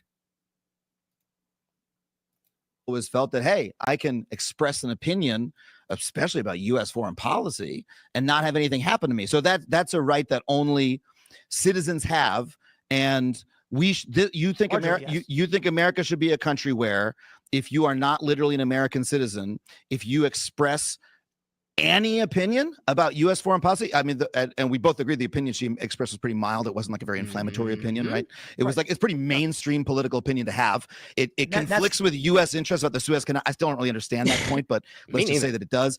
That should be grounds for being forcibly removed from the country. And like, whether or not it's legally the case that we could do that, right? Do you think it's good? You think it's good to have a country where things like that happen? That's an important question. Do you think it's a good to what exactly? I want to get a word for word. Do you think it's good? You think it's good to have a country where things like that happen? Do you think it's good to have a country where things like that happen? No. I want to be able to trust our institutions. I want to be able to trust that those in power are not abusing their power any more than anybody who's got power is going to abuse power. And this is not giving a faith to really anybody.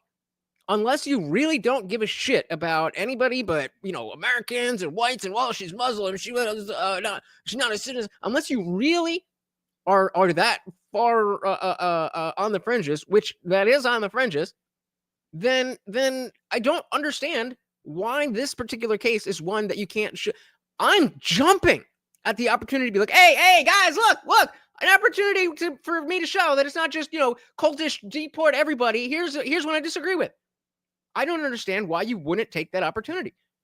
Take the opportunity to show, no, you're not a sycophant. You have opinions. You're a critical thinker. And while, of course, there's an immigration crisis that needs to be dealt with, that this particular case is just not part of it.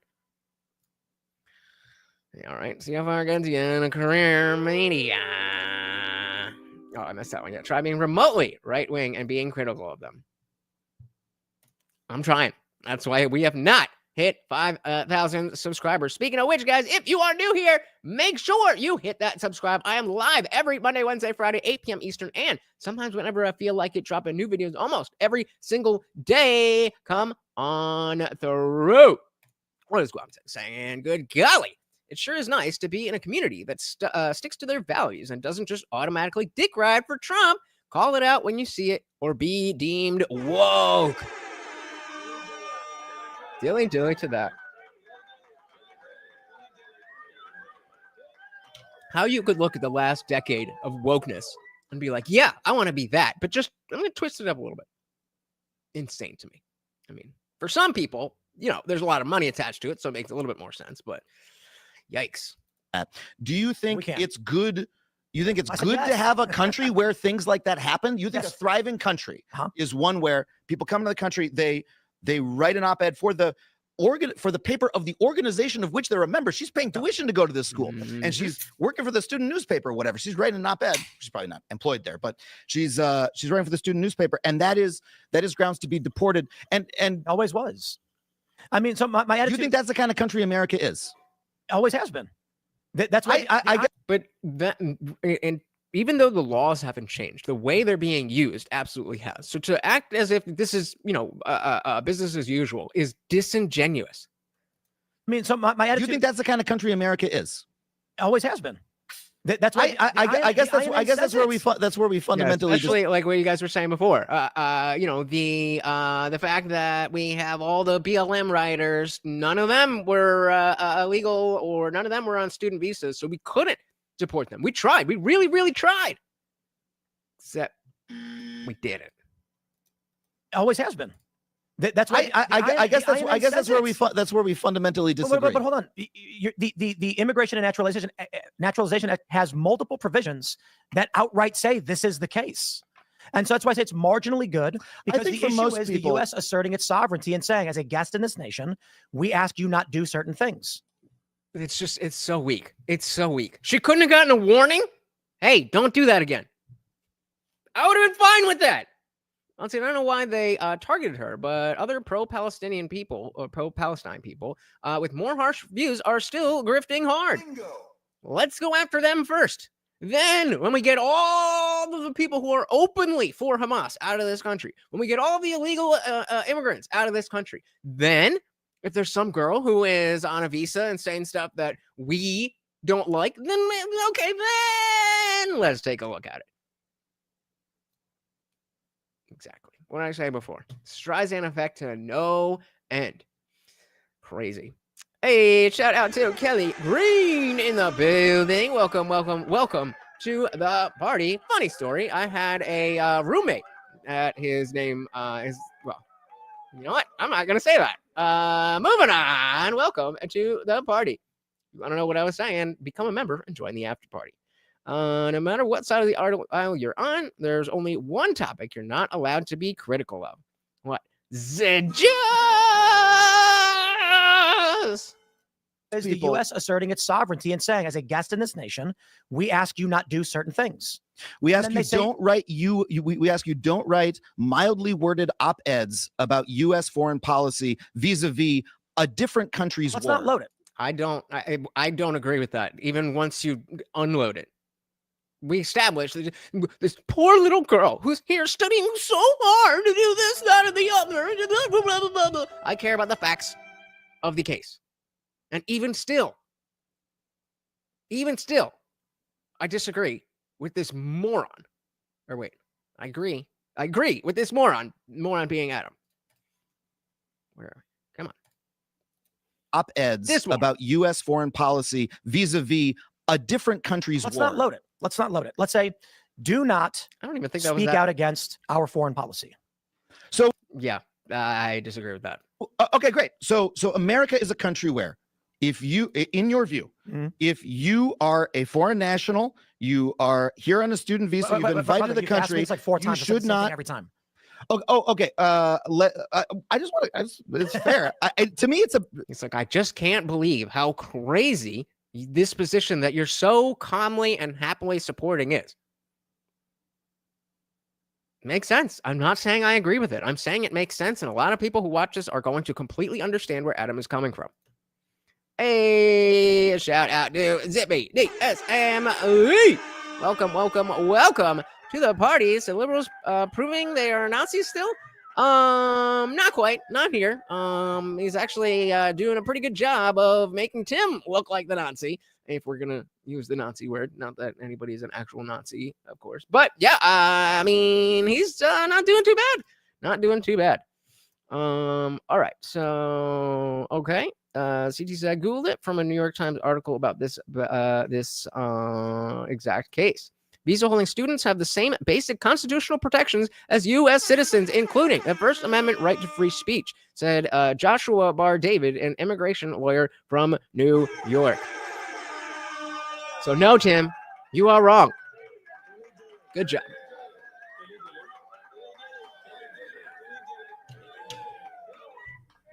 You're allowed to say that stuff. Now, there are certain carve outs or whatever. If you're the free speech doesn't include, associating with Hamas, associating with the cartel. But aside from that, what are we doing here? What are we doing here? Okay. I just want to. It's fair. To me, Tim, it's a very baffling position. Listen, Same. I said shit. Me too. you're arguing that I should call for illegal activities. Let me put. Let me phrase it this way. Sure. My attitude is, Congress has passed a law. It was passed in the House and the Senate, signed by the president and upheld by the courts. This law states it is the purview of the Secretary of State to make the decisions as to whether or not these visas can stand for a variety of reasons. Shout out to Equality and Deference because vagina over on Rumble. Welcome to the party. Purview of the Secretary of State to make the decisions as to whether or not these visas can stand for a variety of reasons. I say it's marginally good. Her opinion was mild, and I don't think it. I think it's silly to claim that she's adhering to Hamas because an anti-Israel position. My point is, for the government to assert its authority under the law as codified by Congress, the president, and the courts is marginally good. Marginally is, I said 60% maybe. If I was president, I wouldn't do it. But the idea that our country asserts its authority to say, you are guests in this country and we will make the determination whether you can stay or not is a normal process. And to argue that the government should not assert its authority when it feels it should, I think is silly. I'm so looking. Fair. That is a fair statement. But the fact of the matter is, if we, again, most normie people were not aware that this is how the law could be exacted. And so now that we understand, oh, okay, even that can cross the line, then maybe we should change where the line is so that so that it's very clear that you do this, you're gone. You just say words that nobody likes, and you're fine. It's keep that same energy. Richard said deporting the student visas because they said Israel is a horrible look in general. It really does prove a lot of tropes to be true. Yup. I mean, who doesn't hate the law? The government should not assert its authority when it feels it should, I think is silly. I'm still looking. There's a world we want to live in, and then I'll put it this way. I think people have a right to keep and bear nuclear weapons. The founding fathers were clear in their intent on the right to bear arms, which included privateers with grape shot. Okay, and? Now we've changed that and said only large corporations that the government approves of can have nuclear weapons. Right. So the issue there is the law itself. The issue there is the law itself, not that only law that no one else can have them. Agreed. Nobody should have nuclear weapons. My point is that if you want to change the law, you have to do it through the constitutional process, and that adhering to that is typically a good thing. Quality said liked and shared. You guys know how much those helps out. I see those likes. And again, guys, even if you don't think anybody's going to click on the link, if you just share this video out, it definitely helps out the channel. Thank you guys so very, very much. Constitutional process, and adhering to that is typically a good thing. I don't know how we got on nuclear weapons. It's a point about process of law. Yeah, but saying the government has a right to do something. So if they choose to do it, okay. If you have a problem with it, then Congress should repeal those, specifically amend the INA to remove those provisions. That is precisely what's happening. That's precisely what's happening. People like myself and Adam Conover, regardless of our different stances of the thing, didn't know that this is how the law worked. And so now that we're seeing it work in this way, we're like, oh, okay, let's change the law. It is completely legal under the United States at the will of the American people that this happened. You don't like that it's happening now, but this was the will of the voters and Congress, and it's been law for like 50 years. That's not fair. That's not a fair statement. The what was voted for was the broad idea of getting rid of the people who should not be here. That I am totally down with. Now we are questioning what should be here. And Tim, you are okay with somebody saying words that you don't like being deported. I am not. I did not vote for this. But this was the will of the voters and Congress, and it's been law for like 50 years. Dude, just because something is legal doesn't mean it's right. Correct. Right? We should change it then. So my you don't point is want to change it. You just said it was good. Holding the law is marginally good. Sometimes the law is bad, and that's why it's not always good. In this regard, So wait, you're saying simply the fact that Marco Rubio exercised his legal authority to do something was good. It's like he had the legal authority to do it. He could have enforced this law as he saw it on anybody. He could have enforced it on a comedian, right? Who's in town and goes on stage and says, "Hey, you know what? I disagree with this or that." Or, "Hey, I just did shows in Canada. I just did what? Not from Canada. No, but I just did shows in the UK and Amsterdam, and I made fun of UK politics, made fun of American politics. You wouldn't dare make fun of Islam, though. Go to the UK and mock Islam. Do it. All right, guys, time to switch it up. The Tim hate going out the window, and now wokeness shows itself on the left. You wouldn't dare make fun of Islam, though. Go to the UK and mock Islam. Do it. Well, I don't have any jokes about Islam. Didn't Trump already do something with making peace between those two? Somebody was asking me about that last week, and by the time I got around to reading about India, Pakistan, they were like, "Peace deal." Islam, do it. Well, I don't have any jokes about Islam. Why not? They got Pakistani grooming gangs raping little girls. Why won't you go to the UK? What? Why won't you go to the UK and make jokes about Islam? I don't think it's very funny. I don't have any jokes about it. I'm so confused. Dude. Okay, let me help unconfuse you. Are there jokes that can be made about Islam? Yes or no? Wait, I don't want to. I don't want to go to this particular rabbit hole. Oh, no. You're terrified. You're a hypocrite. What? Are there jokes you can make about Islam? Muhammad banged a little girl, right? I'm really baffled. Yeah, like Tim, you read the room, bro. Read the room. You're treating him like he is Hassan. This is by and large a normie. And you may understand the point that you're trying to get to, but you've just created a very extreme example that came out of left field. So going to Turkey and making jokes about Islam. You may have a salient point, but he's, at least from what I can see, genuinely confused. He's not, and he is about to dodge, but right now he's just confused. And you're accusing him of being hypocritical. Muhammad banged a little girl, right? Yup. I'm really baffled. Come on. I'm terrified of this subject. I'm not. No, I'm not. In the UK, you can be jailed for making jokes about Islam or even bring up the grooming gangs. So that's where you start up front with that. And I do this myself. I found that I do this myself, where I'll offer something with a point in mind.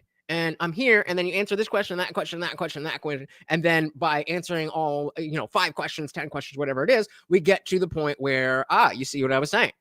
But especially in situations where it's either not one-on-one, where there's a lot of people around, or if it is a debate, like online thing, then, I might want to ask a question just to check if you are saying yes or no to this, and I have a follow-up question to that, and a follow-up question to that. But if I don't let you know, and I'm only asking for a 1-word answer, and then I ask you a question, and I want 1 word, and then I want to be able to jump back in, then that's kind of on me for not communicating properly. Nick said, "I've always said I'd be the first to admit that the Republicans are just politicians, therefore corrupt. Bingo. They have just had the left making them look good for a while. Indeed, politicians are politicians." Like I said, the wokeness pendulum swingeth. What a good metal song name. Yeah, I would write that song. Why don't Tim bring up the Talmud? What? Why is he bringing up Islam?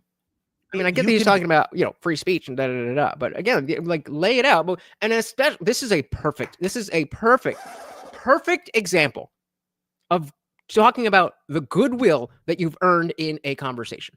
So we'll often talk about how, if it goes this way, that way, that way, that way, and the person this way, then you can match their energy and you get to a point where you're yelling at somebody, but you're justified. Tim did not get the goodwill, even if he's right that Adam is obfuscating. You didn't build the goodwill in this conversation. Just go like that before you check to see if he actually is just confused. Perfect example. Yes. I don't know, guys. I'm not him. Oh, come on. No, You're I'd terrified of the subject. I'm not. No, I'm not. In the UK, you can be jailed for making jokes about Islam or even bring up the grooming gangs. There are people who go online and pointed out that a stabbing was carried out by a Muslim, and they got arrested for it. I'll bet you $1,000 you will not go to the UK and make a joke about any of that stuff, because you will not go to a foreign country and, in violation of their laws, speak out against what they've said not to speak out against. Do it. I dare you. $10,000 cash in your pocket if you go to the UK and make a joke about Muhammad having a 12-year-old. So let's do a poll here. Who is a normie going to think is the normal one in this interaction? So as of bringing up, making jokes about Islam in Muslim countries. Who? Remember, we're talking about getting in the brain of a normie. Getting in the brain of a normie. What we just watched. Because you will not go to a foreign country and, in violation of their laws, speak out against what they've said not to speak out against. Do it. I dare you. $10,000 cash in your pocket if you go to the UK and make a joke about Muhammad having a 12-year-old wife. This we got here faster than I thought we would in this conversation. Where you're shouting at me about something I don't understand. Told ya. So I think Tim dropped the ball on this one. Indeed. CT. So that's what made Jordan Peterson so famous. He spoke out against the Canadian laws about controlled speech, specifically the forced use of pronouns. Shout out to JBP. I thought we would in this conversation. Where you're shouting at me about something I don't understand. I don't really understand how you would think it's incumbent upon me. Do you think anybody watching this right now thinks you are confused by the notion that in the UK you go to jail for mocking Islam? Projection! Oh, Tim, we had to hit you with the projection.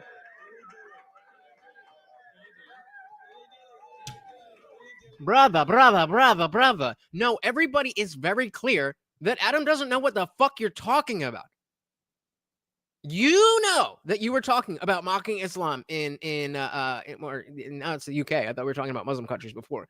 You understood that was the concept. He made it pretty clear that he didn't understand your line of thinking. All right, thank you. Let me know if it gets worse. Contact. Thank you. Anybody watching this right now thinks you are confused by the notion that in the UK you go to jail for mocking Islam?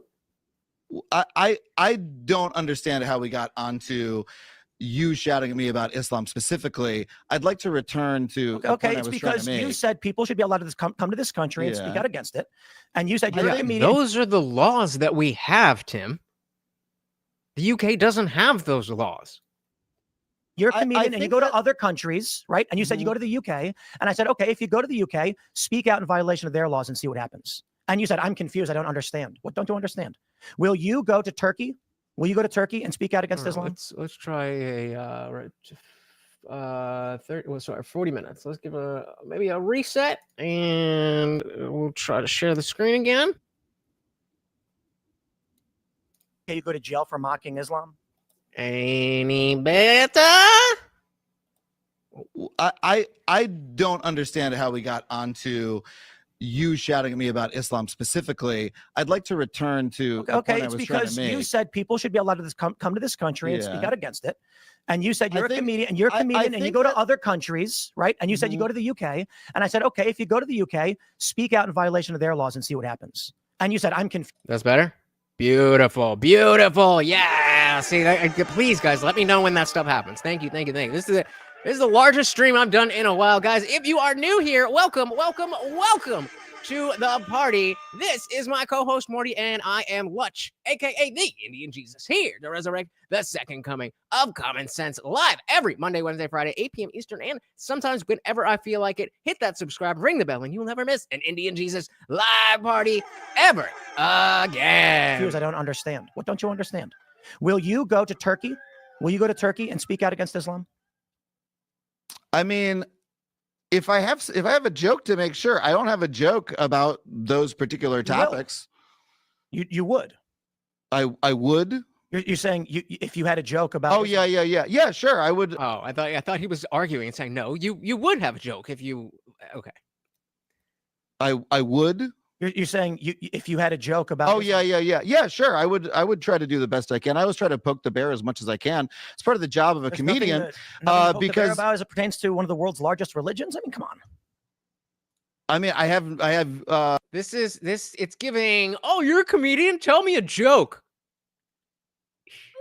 I haven't written a joke about that recently.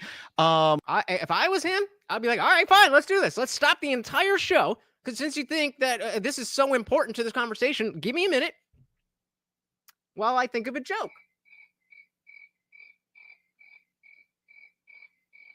So Muhammad, right? And I would, you know what I mean? Like, what are you? You're demanding that because he doesn't have a joke about something that he didn't think of, that he did think of it and decide, no, I'm not going to make a joke about it. That's not how logic works, brother.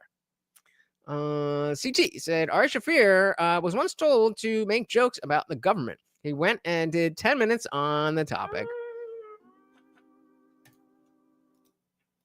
I mean, they're edgy, but you know, policy is not necessarily their strong suit. I haven't written a joke about that recently. All right. So look, hey man, I'm a free speech guy, right?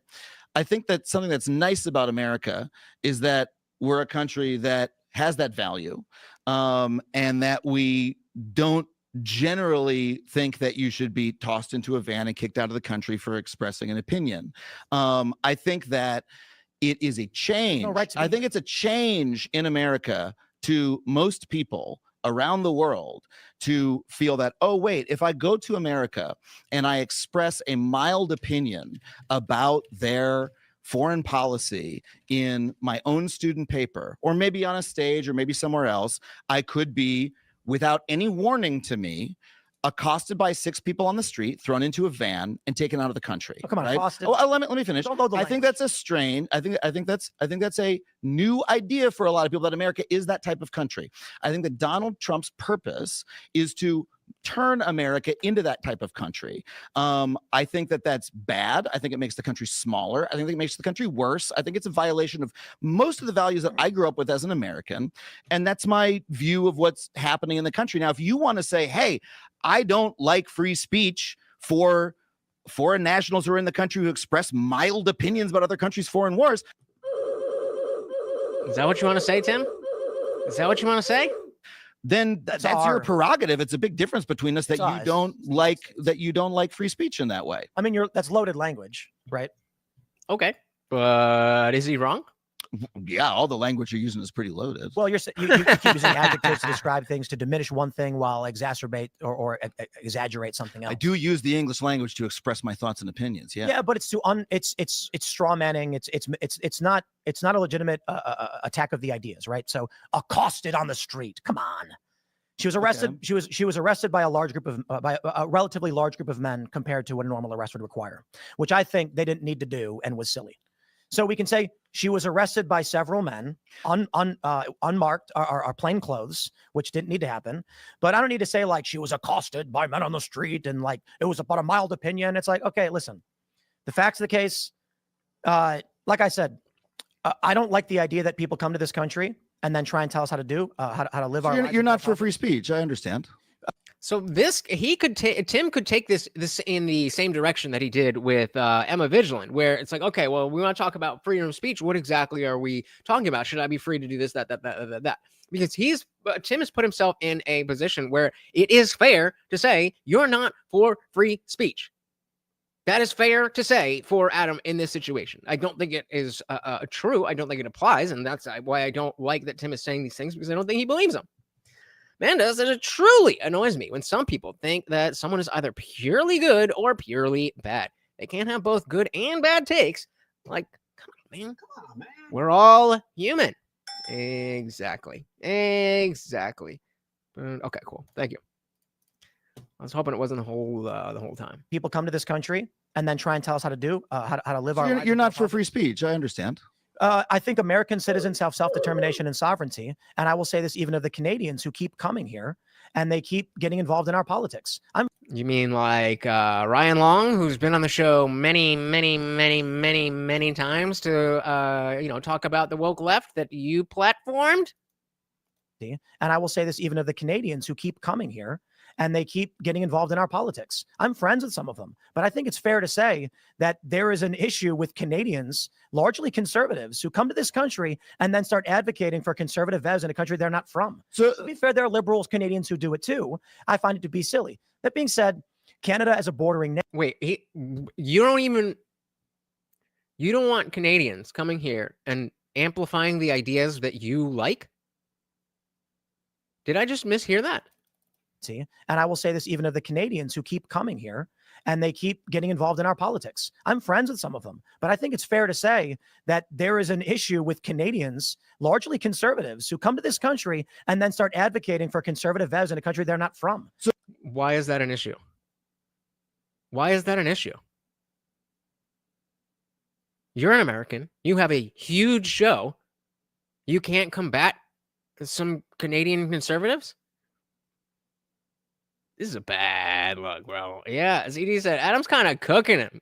He's just letting him talk himself into a deeper and deeper and deeper hole. Yep. As I did not notice. I mostly listen. Oh, okay, cool.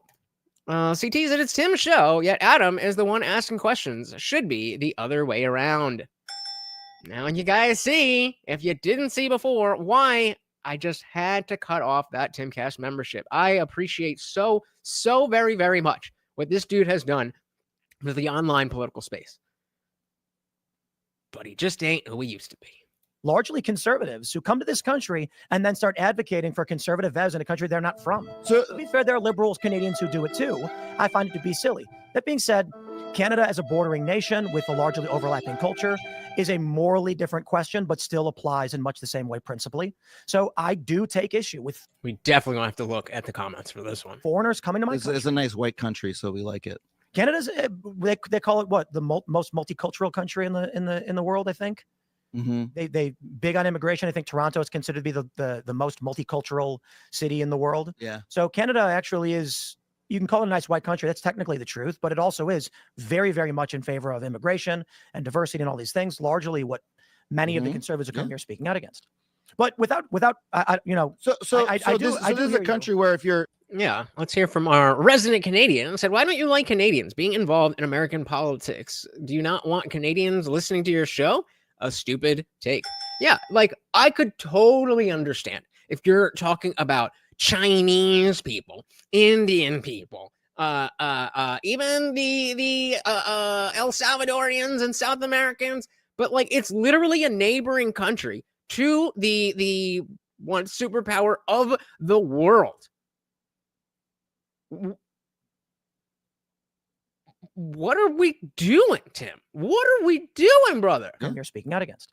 But without, This is a country where if you're from another country and you're in America, don't say anything about our politics, or you could be forcibly removed from the country. You're comfortable with America being that kind of country. Marginally. That's something. Marginally. Stand on business, bitch. Do you agree or not? And of course, we look at the poll. Who is a normie going to think is normal in this one interaction where Tim was talking about Islam?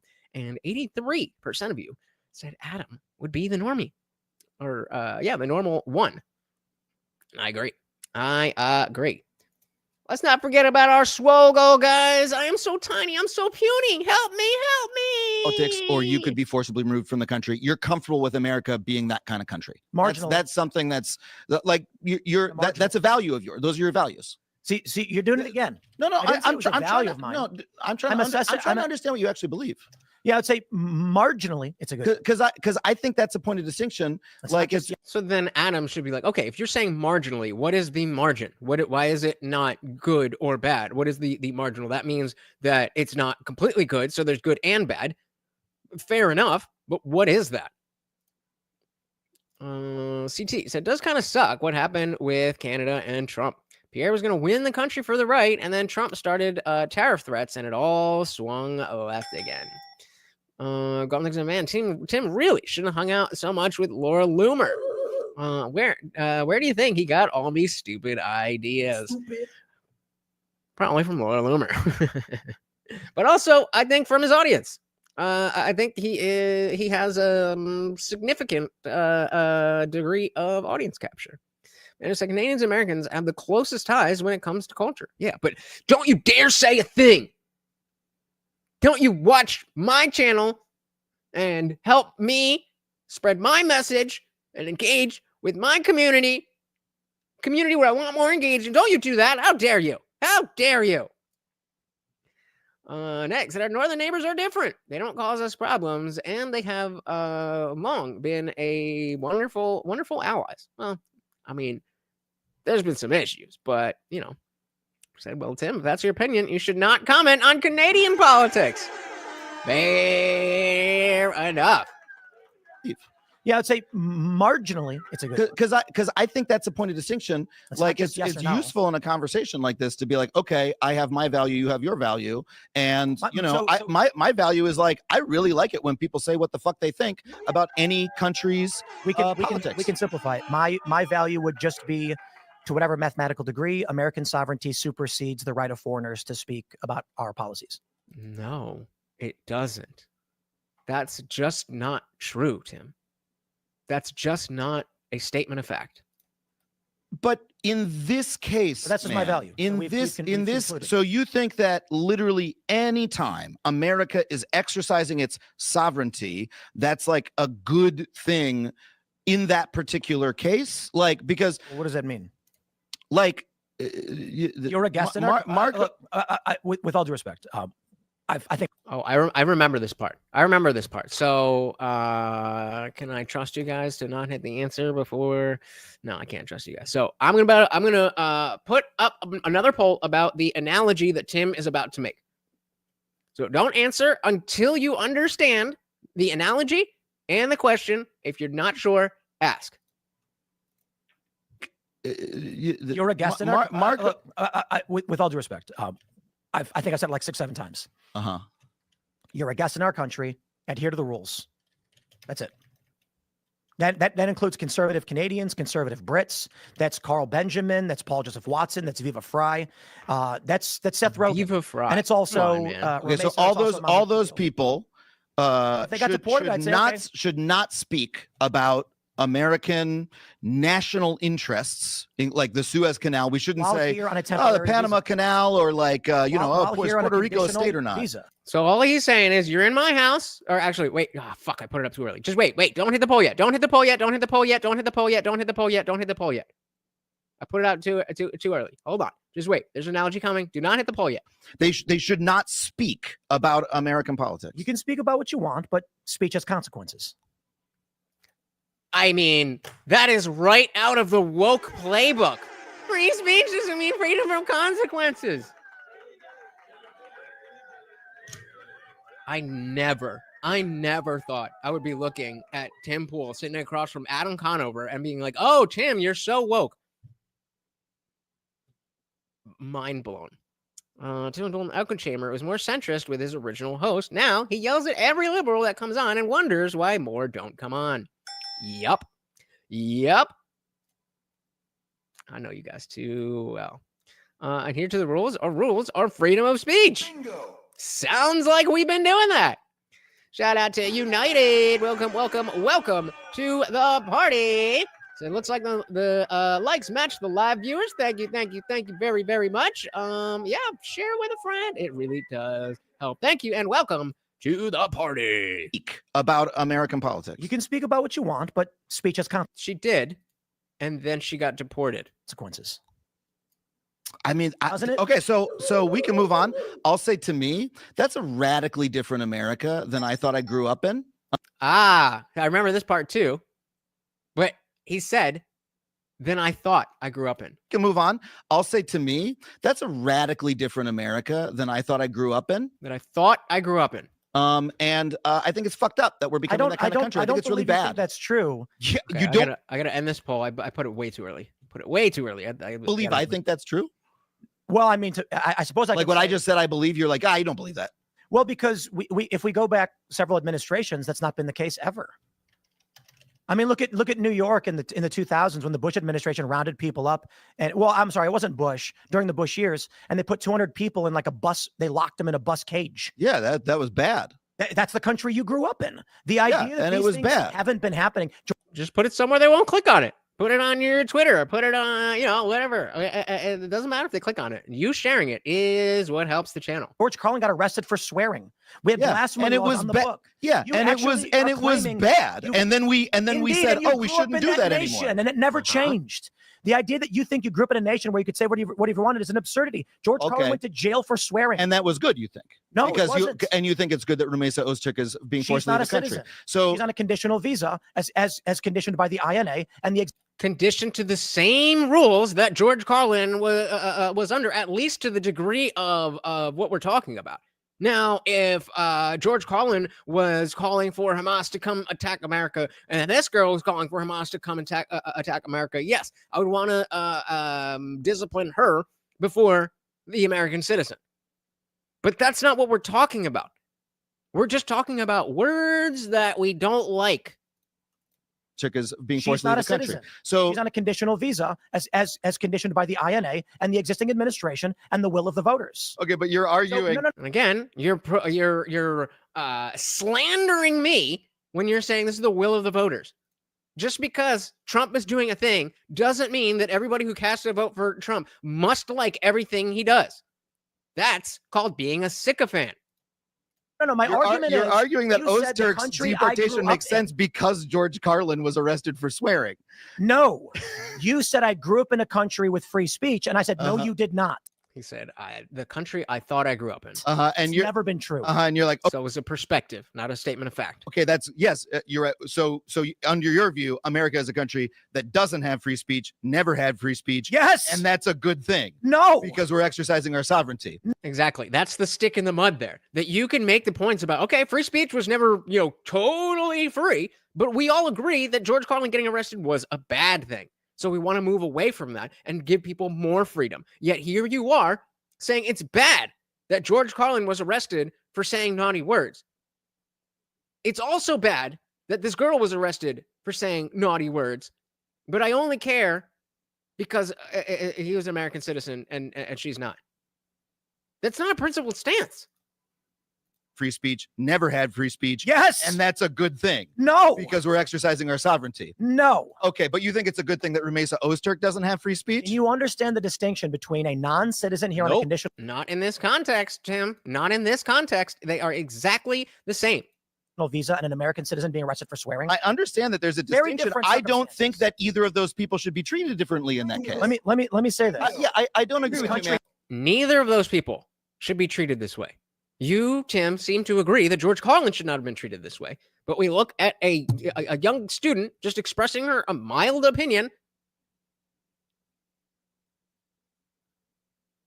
Different or same? Don't think that either of those people should be treated differently in that case. Let me say this. I don't agree This with you, country man. has never had free speech. Okay, I It's think a fact. When the founding fathers, This is such a technicality because free speech exists in two different contexts. Free speech, as Tim, this is more semantic obfuscation. You can get a semantic obfuscation greeting card. We got stickers. We got magnets. All that good stuff. Shirts all at TheIndianJesus.com. But that is exactly what Tim is doing right now. Semantic obfuscation. So we're talking about free speech. You're trying to say this country has never had free speech. No, this country has never been an absolutist free speech nation where you can say anything you want. But the notion of free speech that colloquially people refer to absolutely has existed, does exist, is part of the law. It's just not absolutist. Free speech is a thing. Not all free speech is automatically absolutism. That's what he's trying to move. He's trying to move the goalpost from when it's free speech, the law, to the concept of being able to freely speak. Not the same thing. This country has never had free speech. Okay, I It's think. a fact. When the founding fathers finalized the Do Constitution, you think we should have free speech? yes, but there are limits on Then why are you supporting this girl getting deported? what Okay. free speech is based on the moral worldview of the individual argument. For instance, do you believe someone should be allowed to direct someone to commit a violent crime? Yes or no? That's not the moral worldview of an argument. That is the effect of the speech. So you No, no, think no, that hold you on, think hold that on. whether you have free speech should be your words should be based I'm on the trying moral to- worldview of the argument. So to understand certain your view of what arguments- free speech means, I'm asking you a question. Mm-hmm. If somebody says explicitly, you right now commit crime to that person, is that free speech? Someone says you right now commit crime to that person, and what do they do it? Yes. No, it's not free speech under the law. That doesn't mean that we don't have this concept of being able to speak freely. Those are two different things, even though they have the same name. A shoehorn is not an instrument. I mean, I guess I'm not a free speech scholar, but like that is yeah, there's probably be legal consequences for that free It is speech. illegal to do that. CTC, I would argue we had, excuse me, we had at one point absolute free speech, but in the last 250 years, we've had lots of Supreme Court rulings adding specifications. Do we not have blasphemy laws at the very beginning? I'm pretty sure we've always had some type of censorship. I could be wrong about that, but yeah, blasphemy laws are way old, way old. Yeah, there's probably be legal consequences is- for that free It is speech. illegal to do that. Mhm. Correct. It, That doesn't mean free speech doesn't exist. do you think someone should be able to yell fire in a crowded theater? I mean, this is the canonical example of Right. speech that's not free speech. So It actually is. That's Brandenburg v. Ohio. It is, in fact, legal speech. Mhm. I don't think Quali said you should have Greta Thunberg How dare you? on your soundboard. I do, baby. I do. free speech. So it actually is. That's Brandenburg v. Ohio. It is, in fact, legal speech. Mhm. I don't think people should. I understand the Supreme Court's ruling on that issue. The challenge with free speech, let's go back to the beginning of this country. Blasphemy laws were on the books after they even had the First Amendment. So do you? So Like they literally said you can't blaspheme. We would say that's not free speech, but how did you have a First Amendment if you arrested people for blaspheming? Because of the concept that we want you to be able to speak freely, but these types of things don't count. That's always what it's been. That's always what people have understood free speech to be. You are creating a semantic argument here where there doesn't need to be one. We all know what we're talking about. Adam is not here thinking that the First Amendment allows you, as he just explained, to tell somebody to go kill them or kill someone else or whatever. My point is, I'm right, you're wrong. and this is an anarchist philosophy. The laws of the country are dictated by those with the power to enforce it. Okay, Andrew Wilson. That's why it used to be illegal to put a pie on your windowsill, but even though it's still illegal, nobody arrests you for it. So free speech does change throughout the generations. of course. We never grew up in an era, we never had a time in our lives where you had true free speech the way the absolutists want it to be. Yeah, I'm talking about the story that we tell about ourselves as a country. man. Exactly. I'm talking about That's not true. I'm talking Exactly. about the values that we, that we have collectively as people. And of course, those are Mhm. always changing a little bit, and people are trying to pull them in one direction or another. Split in half. I would have thought, that like I don't know that much about you. I know you're very involved with Occupy and stuff like that and protest movements, which I think is cool work. I would have thought that It was. What is he doing now? This. like a student writing an op-ed about another country's war and her own institution's support for it, vis-a-vis our country's foreign policy, would be the kind of thing that you would think is a sort of free speech that we should value. And that is the kind of free speech that I think I personally think like a lot of the idea of America is built upon. I think it's one of the good things about the country, that this is a country where you can come here and you can express your opinion mildly in the newspaper. What happened at Kent State? And it's I think Kent State was bad. My point is, I think it was bad. What is your point, Tim? What is your point? You keep bringing up these things that are trampling on free speech, and you're like, that was bad, but this is not. But they're the same, but different. Different, but same, but different. America was, but I kind of feel like a non-citizen. But this one you said you think is good. You're not sitting here going, ah, man, yeah, that's she got deported, dude. What are you talking about? She didn't get shot in the face. What? Fucking pardon, what? Shout out to Kern. Welcome to the party. Very good to see you, sir. Said, remember, this is a guy who thinks the Hollywood elite are not working class.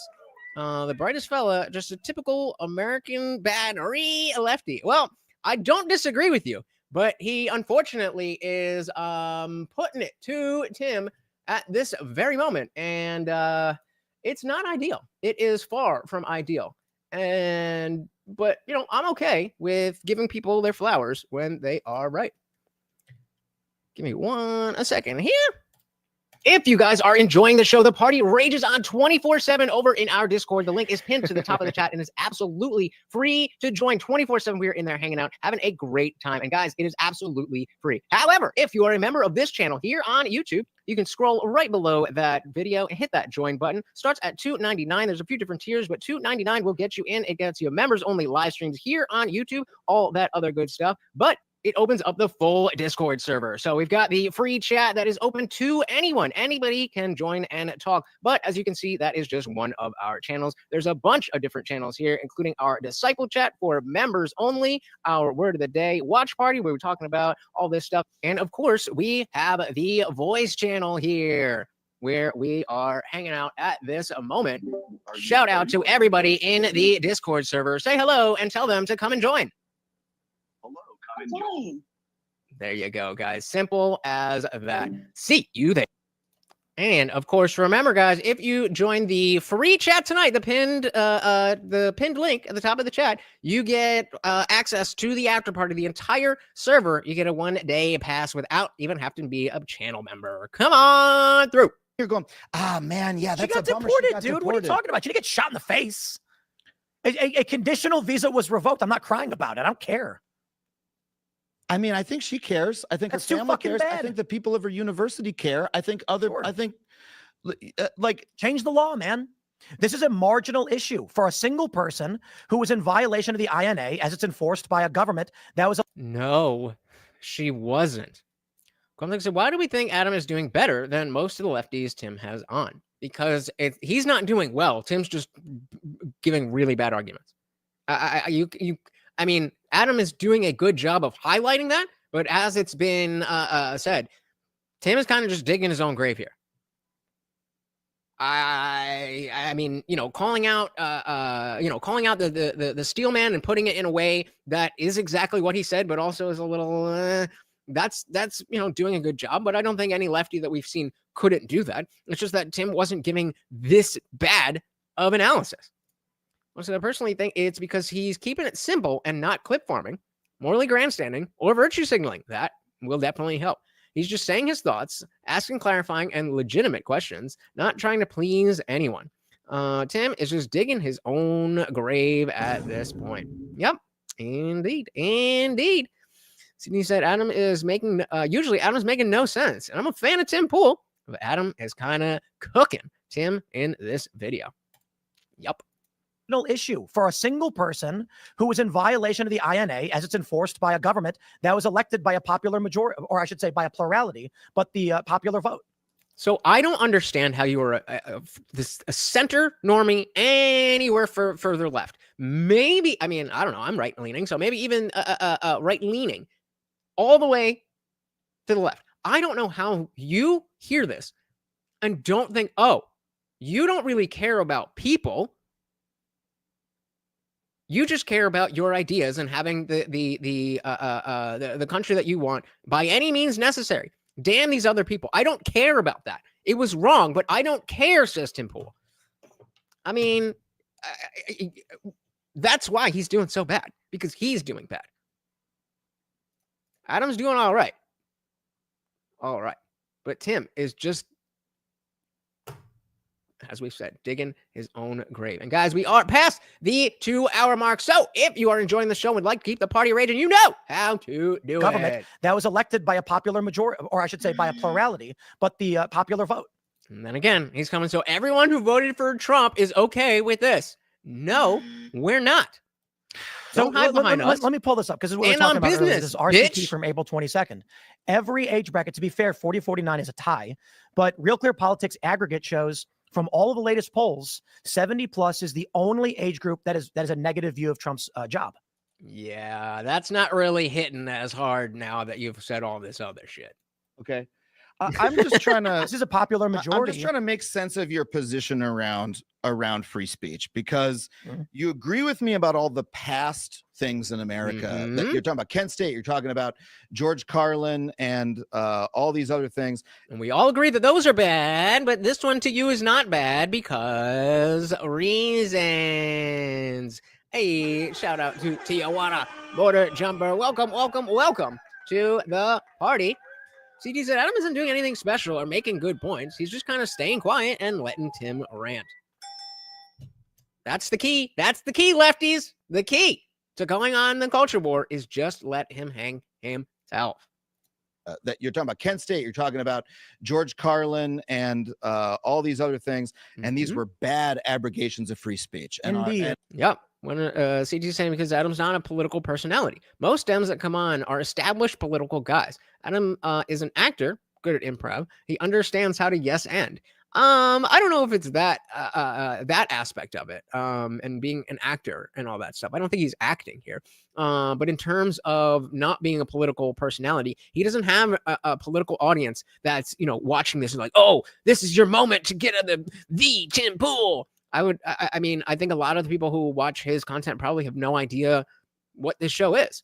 So the need to clip farm or the need to get gotcha moments is just not there. And all these other things, and these were bad abrogations of free speech. Indeed, deportation is not a murder. You're going home. Hey, shout out to Joey. Just joined the Discord server. And, oh, where is it? Just like that. I will do it in a second. But I have added the roles and gave him full access to the Discord server. Make sure you come through to the after party as soon as we are done here. Bad abrogations of free speech. Indeed, deportation is not a murder. You're going home. I'm giving you a ride home. But if you came to my house, I let you in the door. I said, you can hang out tonight. And started shit talking my brother. I say, bro, I'm going to give you a ride home. I don't think you should be here. That's not an affront to someone's sovereignty or free speech. It's like the worst thing that happened to you is I give you a ride home. Oh, I'm going to cry. She's going home. What's the problem? Home's nice. She was obviously not if she wanted to come here, but you know, here conditionally. We said, hey, we kind of think you're being a dick. We're going to give you a ride home. That's it. There we go. That was the analogy that I was asking about. So we're going to run that back, and I'm going to do this poll as he's talking. Should be here. That's not enough. You're going home. I'm giving you a ride home. But if you came to my house, I let you in the door. I said, you can hang out tonight. And started shit talking my brother. I say, bro, I'm going to give you a ride home. I don't think you should be here. That's not an affront to someone's sovereignty or free speech. It's like the worst thing that happened to you is I give you a ride home. Oh, I'm going to cry. She's going home. What's the problem? Home's nice. She was here conditionally. We said, hey, we kind of think you're being a dick. We're going to give you a ride home. That's it. I mean, when I get a ride home, Joe, you left. All right.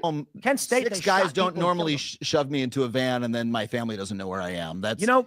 How about you're at a bar and you're acting out in some way, and they say, listen, buddy, do you feel security throws you out of the bar? Do you feel this woman was acting out? Do you think she was acting inappropriate? Good question. Good question. Listen, buddy, do you feel security throws you out of the bar? Do you feel this woman was acting out? Do you think she was acting inappropriately? Do you think that she was acting? I've already told you I did not. Okay. So then how is the... I'll let him do it. She was acting inappropriately. Do you think that she was acting? I've already told you I did not.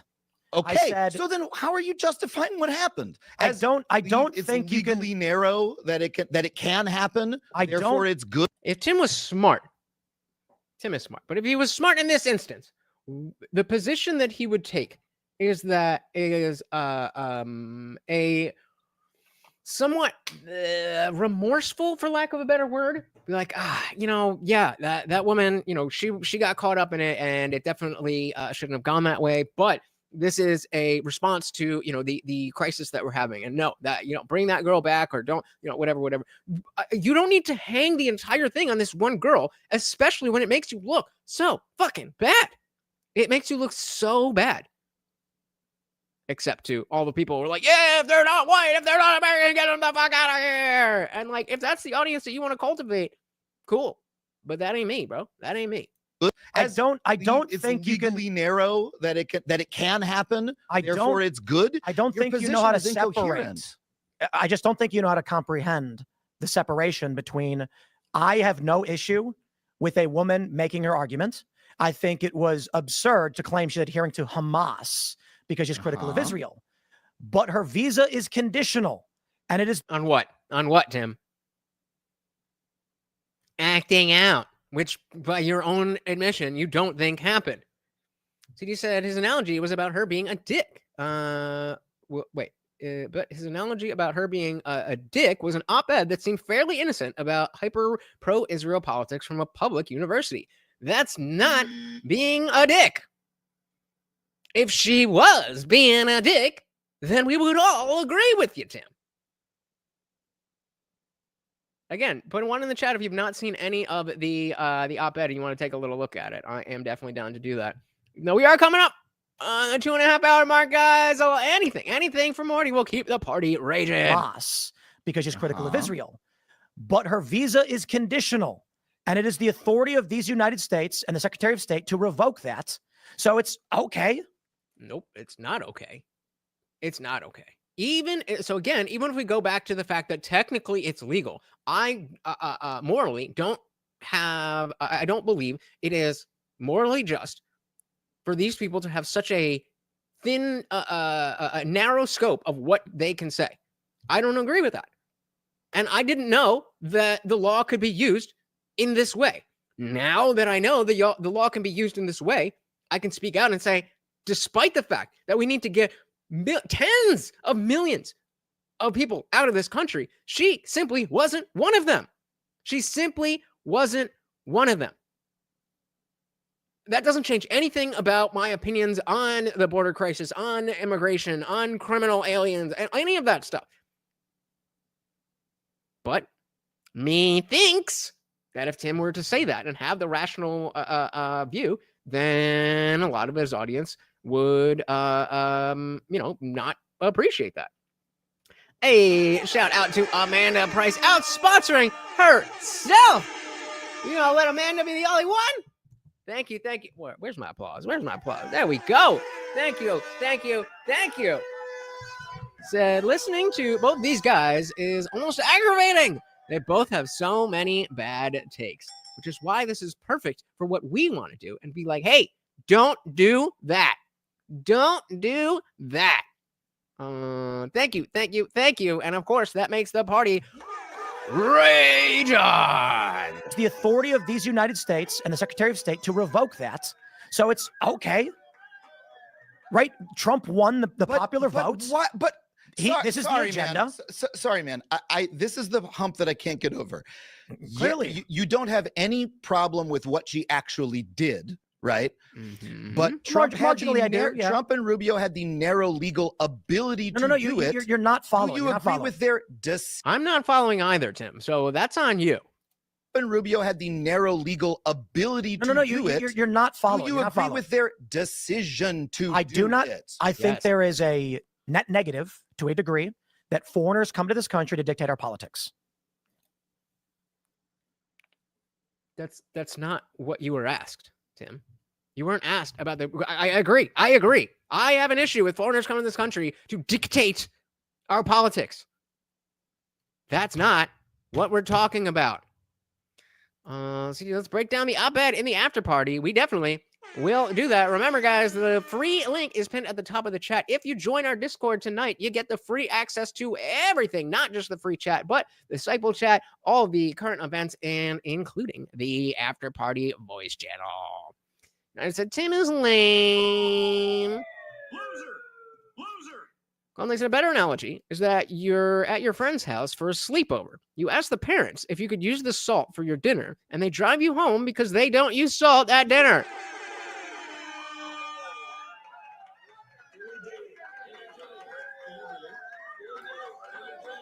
I forgot I just refilled this, and I was about to like swing it up to my face. It's a good thing I didn't. But yeah. They don't do that, and they don't believe. Well, not even. They don't believe salt is bad for people. They just don't use it. That's Tim's position. CT said it's Canadian money. That's like monopoly money. Well, it's worth more than what you donated.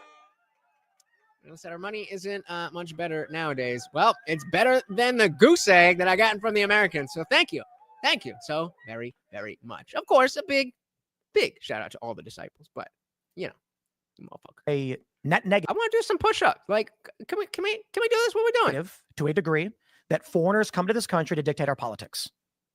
Be it Canadian, I'm sorry, British, dictate our politics, or just give their opinion in the newspaper that's dictating? No, it's not dictating. Semantic obfuscation. Good catch from Adam Conover. Apparently, Adam doesn't know nothing. Be it Canadian, I'm sorry, British, dictate our politics, or just give their opinion in the newspaper that's dictating? let's I'll talk on the language. To come here and advocate for policies of the American people. So you feel that? Wait, really? I'll talk on the language. To come here and advocate for policies of the American people. So anybody advocating for policies in America is grounds for deportation.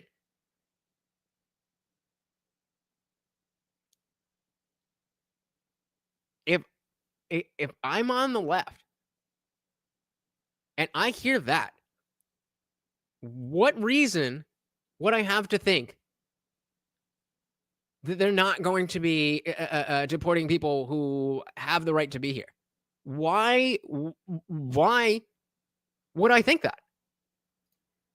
Let's I'll talk on the language. To come here and advocate for policies of the American people. So you feel that foreign nationals of all kinds, when they're in the United States, should never speak about our politics ever, upon pain of legal punishment. That is a position that you have about America generally. Did they agree? Yep. Agree to it?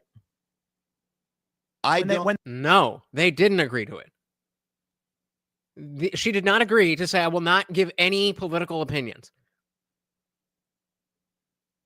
Okay, let's take let's do a little side quest. Where's the fucking okay. So we have our ChatGPT thing talking about all of this stuff, and shit, what did he just say?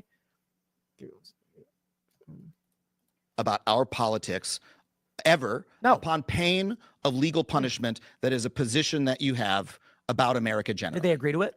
Okay, so did they agree to it? So, okay. She signed documents allowing her to come to this country that limited the rights she has compared to American citizens. Is there anything? Let's go broad. Is there anything in those documents that refers to expressing political opinions? So let's just start there. Let's just start broad. Anything. So again, she signed documents allowing her to come to this country that limited the rights she has compared to American citizens. Is there anything in those documents that refers to expressing political opinions? So when the international students, like, I don't know, whatever, on an F1 visa, they agree to abide by specific conditions outlined in their visa documentation. These conditions primarily focus on maintaining full-time enrollment, refraining from unauthorized employment. Importantly, the visa documents themselves do not explicitly restrict the expression of political opinions. Under U.S. Constitution, all individuals within the country, regardless of immigration status, are afforded First Amendment protections, including freedom of speech and assembly. This means that the F1 visa holders have the right to express political views and participate in peaceful protests. However, certain activities can jeopardize their visa status. Okay, so we have unlawful behavior, didn't happen. Perceived support for terrorism. So U.S. immigration law allows for the deportation of non-citizens who are deemed to have endorsed or incited terrorist activities. So she certainly didn't incite anything. If anything, we'd be looking at endorsing terrorist activities. Supervision has been interpreted broadly in some cases, leading to concerns about its potential to suppress legitimate political expression. Yeah. Recent policies heightened soon. So yeah, no, you're full of shit. You're full of shit. So let's just go. What would be the legal justification to use her op-ed as grounds for deportation? Endorsing, yeah, that's it.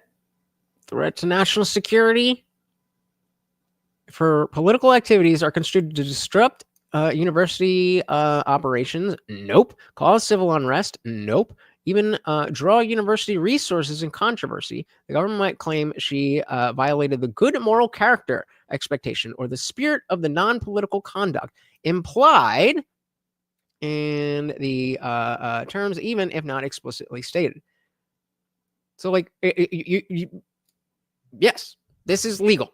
This is bad law. The law should not be this way. It should not be that broad as to what inciting and that should be very well articulated. So they didn't agree to that at all. Of legal punishment that is a position that you have about America generally. Did they agree to it? When they applied for the visa under the INA, did they agree to those terms? I don't know. The answer is yes, they did. No, they didn't. It clearly states when you're coming here on a condition, you can't do certain things. It literally says you won't protest. And No, it doesn't. we still would allow them to hold a sign up or something. But maybe if they didn't. But apparently we don't allow them to hold a sign up. So I'm not asking about what they agreed to. I'm not asking the legal justification. Don't agree to. Shout out to Madness. Welcome, welcome, welcome. So that's not what's FOS? You just read the law. They did agree to it. What? That's not FOS. You just read the law. They did agree to it. How did they not? Sorry, brother. I'm not understanding. Can you oh, full of shit. So it's not full of shit. You just read the law. They did agree to it. How did they not? Because they didn't agree to not have you read the op-ed? Because we have the op-ed here, and it is very, very mild, and just being like, we should stop the Palestinian people or blah blah blah blah blah blah blah blah. It is as we just stated, you are allowed to do all of these things. You are allowed to do. Where is it? You're allowed to do all of these things as long as you're not inciting violence or what was the other word they used? Joining up with terrorists, and that's not what she did. She wanted the university to divest whatever interests they had. That's not endorsing anything. That's, if anything, saying, I don't like what you're doing. We would like you to stop doing what you're doing. That's it. That's a fair political opinion. We don't allow them to hold a sign. So I'm not asking about what they agreed to. I'm not asking the legal justification. Don't agree to things you don't want to hear. Do you, Tim Pool, believe that as a... This is a good tactic when people are dancing around I'm not talking about what the law states. Clearly, we just read the law. And yes, that deportation was unfortunately legal. There's millions upon millions upon millions of other people that we could all be happy that are getting the fuck out of our country. She's not one of them. Justification. Don't agree to things you don't want to hear. Do you, Tim Pool, believe that as a moral issue, as a practical issue? Do you think that America should be a country in which every foreign national in the country should feel that they should never speak about American politics under pain of legal punishment? No. You don't think that that's... Well, that's just in this case. You presented me an absolute, right? You gave me the extreme end. Okay. Right.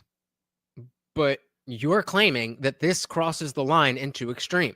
Okay. So Rumesa Öztürk, I think, is a really illustrative example because it was... That's why I was so excited to do this. Nationals should understand that they've made an agreement upon entering this country that if they are in violation of the terms of their visa, it may be revoked. If they come here with the intent of advocating against U.S. foreign policy, that is a consequence. Speech has consequences. I think we're getting hung up on the issue that I've clearly answered, and I understand maybe you don't understand, but no, I mean, I agree with you there, Tim. You are not for free speech. You don't think that the values of this country should be spread to the rest of humanity. So I don't know where you think is doing it better, but yikes. CT said visa-holding students have the same basic constitutional protections as U.S. citizens, including the First Amendment right to free speech, said Joshua Bar David, an immigration lawyer in New York. This is not up for debate. This is not up for debate. The only way you can say that you are on the side of this being a morally justifiable, because we all agree it is legal. But for you to say it is morally justifiable to do this, you either have to think that the wording that she used to say divest from Israel is somehow endorsing terrorism or creating terrorism. You have to not care that it is not the case. And just because the law says we can get rid of some bitch who don't live here, let's fucking do it. I think that's it. I mean, I'm open to hearing other arguments, but I feel like that's the only way you can get there. So they're too busy freeing the pedos to do the right thing here.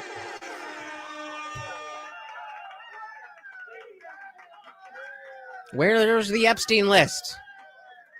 I think we're getting hung up on the issue that I've clearly answered, and I understand maybe you don't understand, but we can. It's like, I understand what you're saying. I just don't understand how the fuck you think it. We can. I think I've pinned you down well enough that like you just like really have a much smaller view of free speech than I do, and I think a lot of Americans do. I think it's a change to the American spirit. I think it makes the country smaller. It's a shittier country to live in. Is a country where people live in fear of what they say when they're here on a student. They always have. Yeah, and that's bad. It's bad. So this is literally you being in 16 whatever. I mean, like, well, we've always had slavery.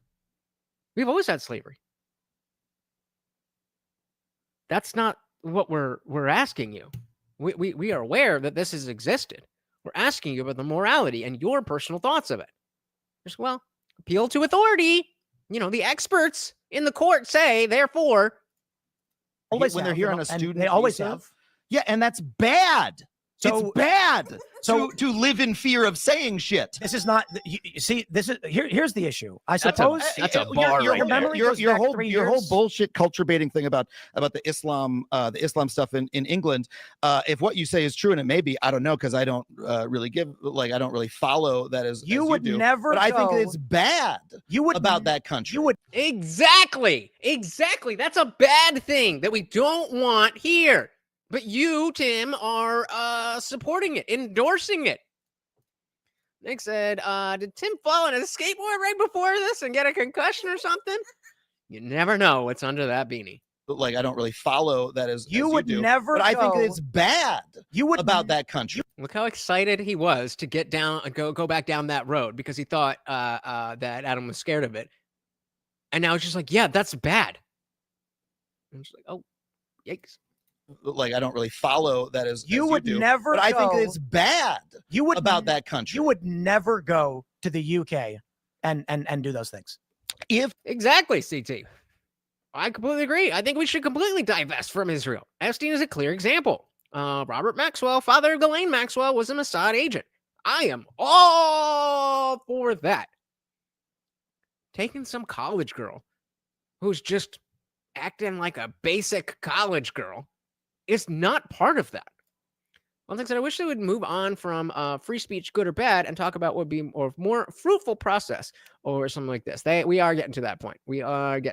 But we are at the 2.5 hour mark. So if you want to keep the party raging, guys, $1 will do it. about that $1 country, do You would it. never go to the UK and do those things. if I were now, look, I don't know of the policies of which you speak, okay, but if I were to be in England and I were to make a joke on their stage and I were to be put into a van and removed from a country, I would say this is a bad thing about England, and I think that the country sucks, and I think that they should change it. And Well, I don't know why I'm going to say the country sucks. I'm going to say that particular policy sucks. I don't think people should go there anymore, and that sucks for them, and it sucks Bro, for you us. wouldn't make a And- joke about Islam in the United States.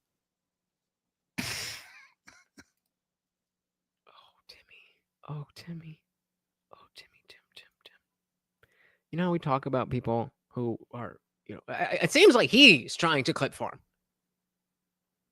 This is embarrassing. I'm a little shocked at how bad this is. CD said, I don't think I've ever heard Tim say he is completely wrong. Sometimes he makes weak compromises, but has never said he is flat out wrong. That's something to pay attention to. I mean, I'm pretty strong in my convictions and my opinions, but you show me I'm wrong, and be like, oh fuck, well, I guess I was wrong. Moving on. Bro, for you us. wouldn't make a And- joke about Islam in the United States. What? Come on, man. You wouldn't. Oh, you wouldn't. That laugh was not. Oh my goodness, I don't know what to say next. Oh, Tim. That was so. I'm getting more. The 10 seconds ago, I was like, oh, this is so embarrassing. I'm feeling that again on top of what that was. You wouldn't. Like, yes, I would. I just don't find it that funny. And even if you wouldn't, what does that have to do with anything? Anymore, and that sucks for them, and it sucks. No, because weed's bad, and the Republicans tell me you shouldn't do that, even though I've been a skater my whole life. Weed is bad, says Tim. Should change it, and I don't think people should go there anymore, and that sucks for them, and it sucks Bro, for you us. wouldn't make a And- joke about Islam in the United States. Oh, based, bro. You wouldn't. Oh, and he said it again. Okay. Double based. Oh, double based. Loser. That's about. Sure. What's that? meant to prove? You don't actually believe in free speech. You fear the consequences. Because I don't make a joke about the topic that you demand me to. Because this topic in I don't believe in particular has free resulted speech. in people like at Charlie Hebdo getting murdered. Yeah, that's bad. It's And bad like that they were murdered. South Park tried just showing Muhammad, and Comedy Central wouldn't let him do it. Yeah, that's bad. So let's see I you don't stand agree up with for that that. value and come out and make a joke about I've Islam. stood up about free speech plenty of times. I What are said you Islam. talking about? Take it to the next. You don't believe in free speech unless you're willing to offend people in the exact way that I say it.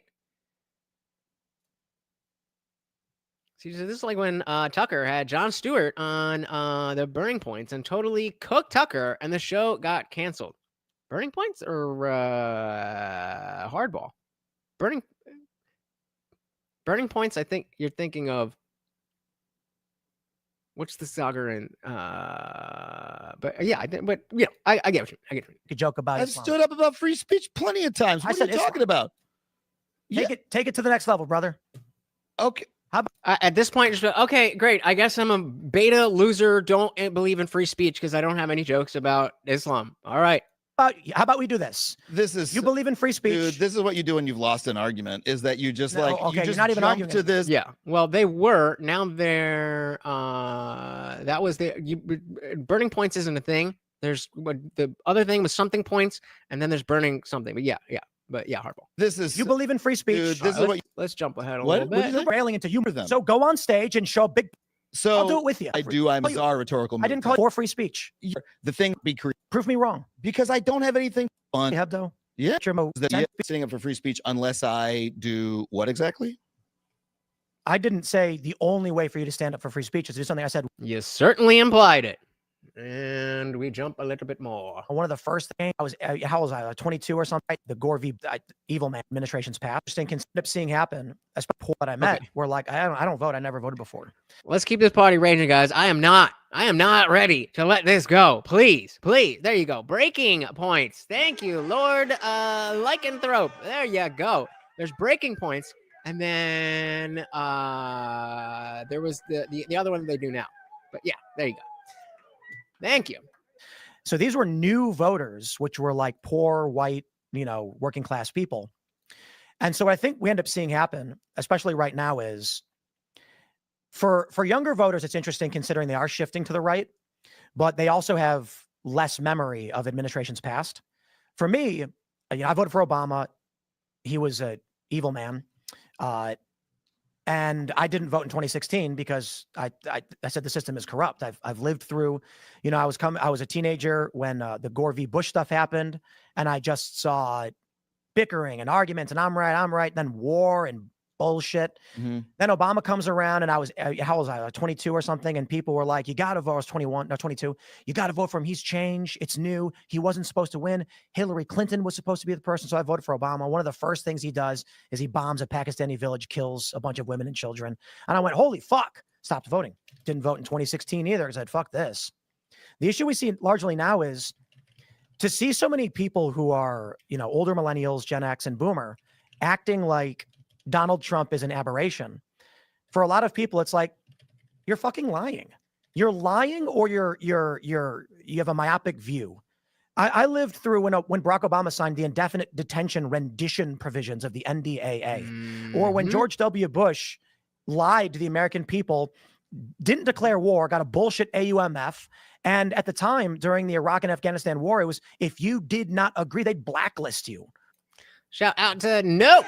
Welcome to the party. He said Adam knows he's wrong. He just buries the truth in his own conscience. What do you mean by that? What is burying the truth in your own conscience? I haven't heard that phrase before. But welcome to the party. From media and all these things. Mm-hmm. I don't see a functional difference until now. What I see now, I wouldn't necessarily call authoritarianism, in that Trump gutting the budget and shutting down departments is weakening federal authority for the first time in my life. I mean, he's not weakening federal authority. He's weakening state capacity. He's, destroying our ability to like predict the weather. He's like firing scientists and like park service people and stuff like that. In terms of authority, they're beefing up the law enforcement departments, and they're sort of, reaching out legally in stronger ways than ever. So like the law enforcement, the capacity for the state to sort of control your behavior is, the people with guns there's more of them, and they're more powerful than ever. Now we're getting into it. Noam said he knows he's wrong, but lives in denial of the truth. He's warped his own mind into believing he's right, even when he knows he's wrong. And I mean, with a lot of things, I definitely agree that that's how he's approaching the world. But so far in this conversation, all he's been doing is reacting to Tim just fucking having aneurysm. That's what I've seen. Lord said, what? He's consolidating it into the executive branch. Nope. Said, I like your vibes, long hair man. Well, thank you. I like your profile picture. We like our puppies over here. This is my co-host, Morty, a.k.a. the Overlord, and every donation comes with a treat, guys. Let's keep this party raging! the people with guns there's more of them, and they're more powerful than ever. Now, the gun! there's some I'm sure that we'll disagree about, like the EPA. You'd probably see as the sort of department that's forcing people to do things. I think the EPA is mostly good. We probably disagree about that. But like most of the stuff that that he's firing are just the basic like good things that the government does, like Good things and government does. Those two phrases don't belong in the same sentence. the government does a lot of really bad shit. Government does a lot of really good shit. One of them is like predicting the weather, firing like thousands of NOAA scientists who are like, predict like when tornadoes are going to come hit, places like this here in West Virginia, right? We don't get we're in the mountains. Okay, sorry. I don't know. Yeah, I think as like most places, you can get a tornado, and sometimes they form, but it's not like Tornado Alley or anything. Yeah, it's just funny, like some of the people who like interact with the weather service the most are in like the reddest areas, the tornado prone places, the storm watch people, stuff like that. Skill, you'll notice that there's a lot of rhetoric, for lack of a better term, around the Doge cuts and a lot of these bigger establishments that people don't really know how they work, and so they're told that, well, instead of doing this, he did that. And maybe this is what Nope was talking about, that, well, Trump bad and Doge bad, therefore they must have not done anything good. That's definitely this guy. And that guy is the guy who's cooking the fuck out of Tim. What is happening?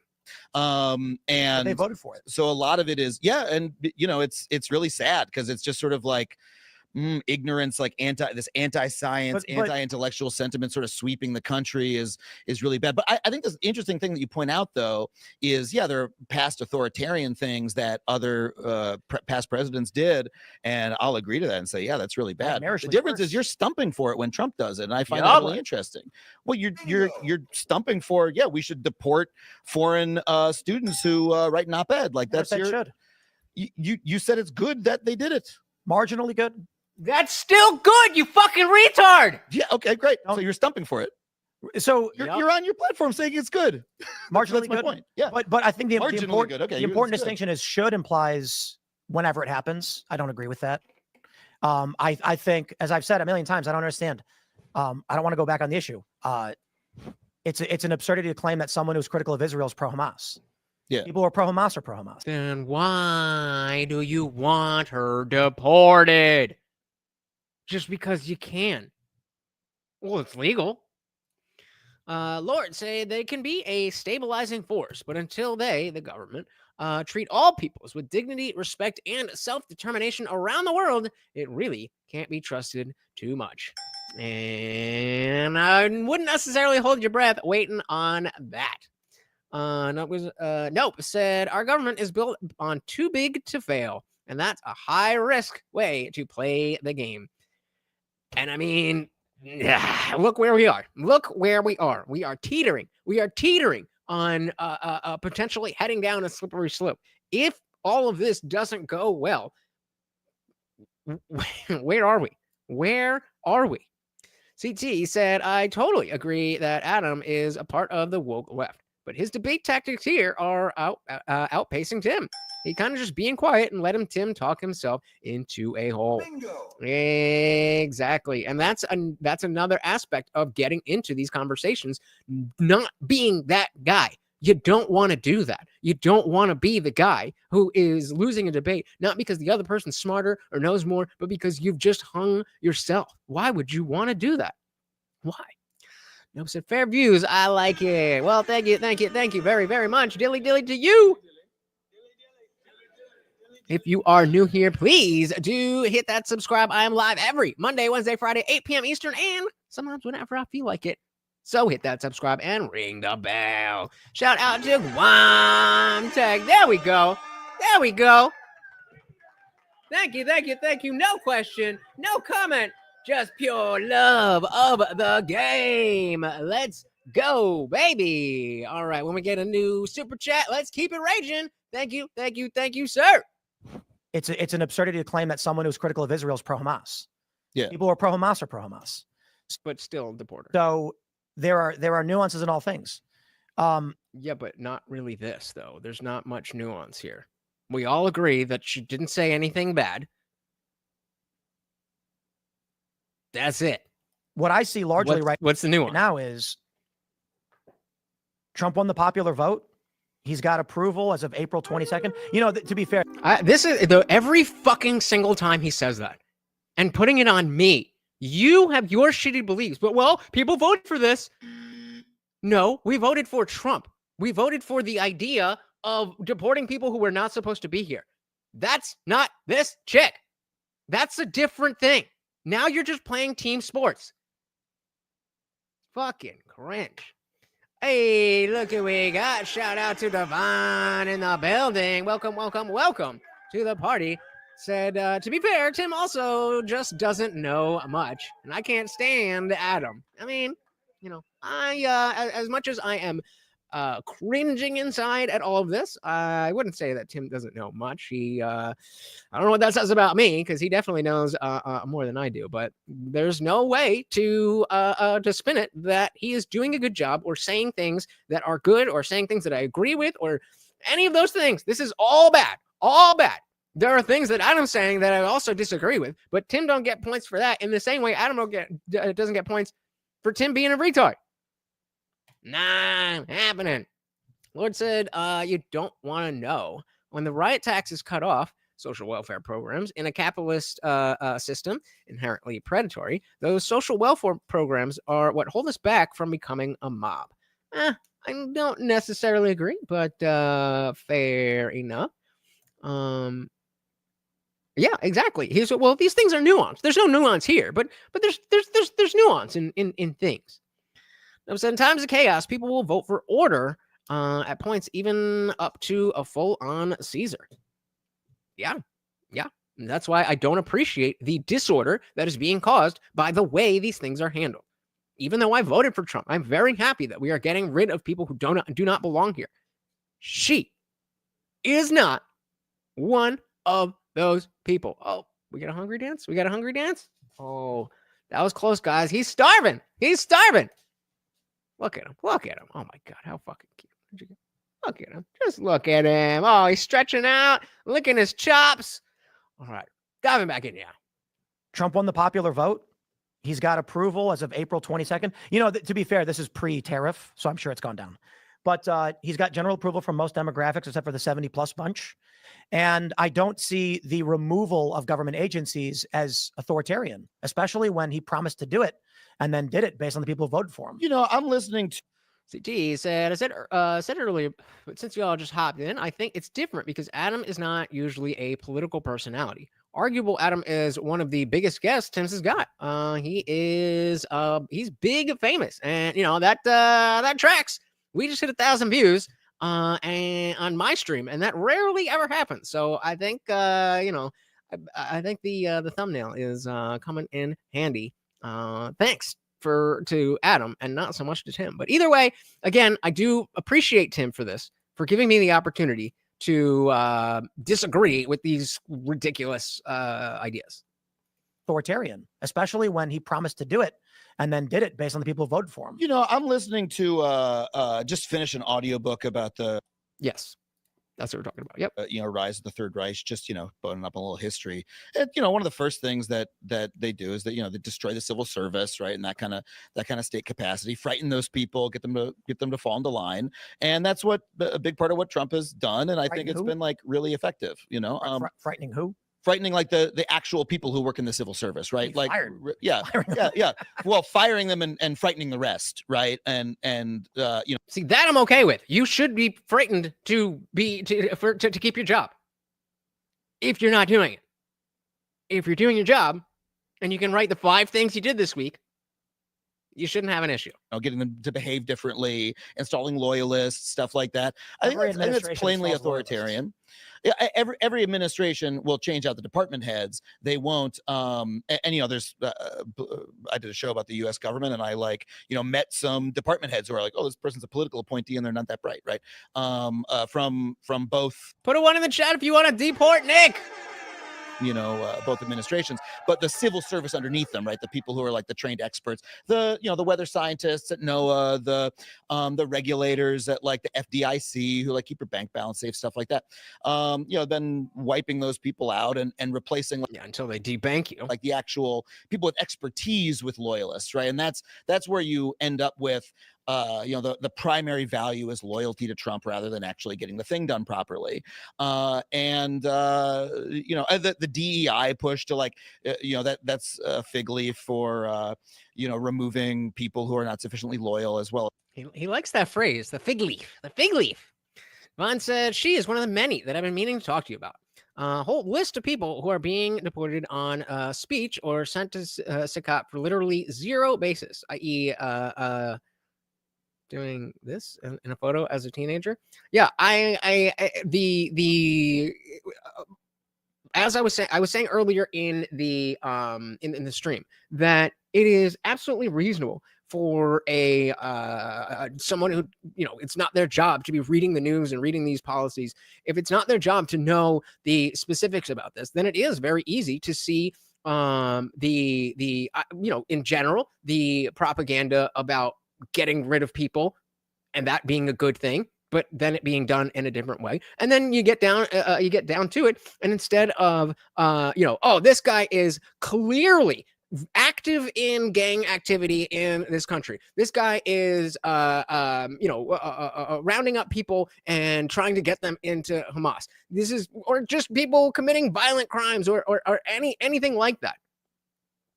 We're going after even the Abrego Garcia. I mean, clearly he is MS-13, but that's not a clear case. Why are we starting there? That should be 3-5 years down the road when we've shown, look, we just want to solve the immigration crisis. We're not trying to punish people for not being Americans. And every time Tim is like, well, people voted for this. No, the fuck, we did not. Maybe you did, but I did not. I did not. So where to, Nick? We would deport Nick to, Florida. Florida works. He spent his whole life in California. Send him to Florida. Send him to Florida. I don't think so, but how much more do we need for the swole goal? We need, I'm bad at math, 9. Wow. $39. $39 for the swole goal. Or $10 with individual super chats. Remember, 15 super chats of any amount or $50 in total. That's a fig leaf for removing people who are not sufficiently loyal, as well as there's a lot of reasons that they're doing that. I'll say on that regard, it's all pretty. I won't make a direct counter argument to that, but I do think that's pretty assumptive. Oh yeah, I'm making a claim, and you can get into it or not. Yeah, it's trying to read into the intent, which may or may not be correct. Maybe. Yes, I think it may or may not be correct. That is my view, though. Right. My point is, and I respect that. Like, your view is based on those actions. There actually absolutely is an easy vehicle for firing people if your move is DEI. It's like these people here, I don't want them here. Oh, you were hired incorrectly. You're part of a department. I don't want to get rid of them. On the surface, outside of that, I think the DEI stuff is illegal, and I'm glad to see it purged and removed. I think it violates the. I mean, I did spend a good $30 to become DEI certified. So as a DEI certified specialist, yeah, it needs to be purged and removed. That I think the DEI stuff is illegal, and I'm glad to see it purged and removed. I think it violates the Civil Rights Act. Yep. DEI programs you think violate the Civil Rights Act? Yeah, I think, there's an interesting conversation around what is legal and what's not. A lot of people think if SCOTUS has it true, it's legal. I don't think that's fair. There you go. You know what I'm saying? I'm very America first, but that's absurd. And it is.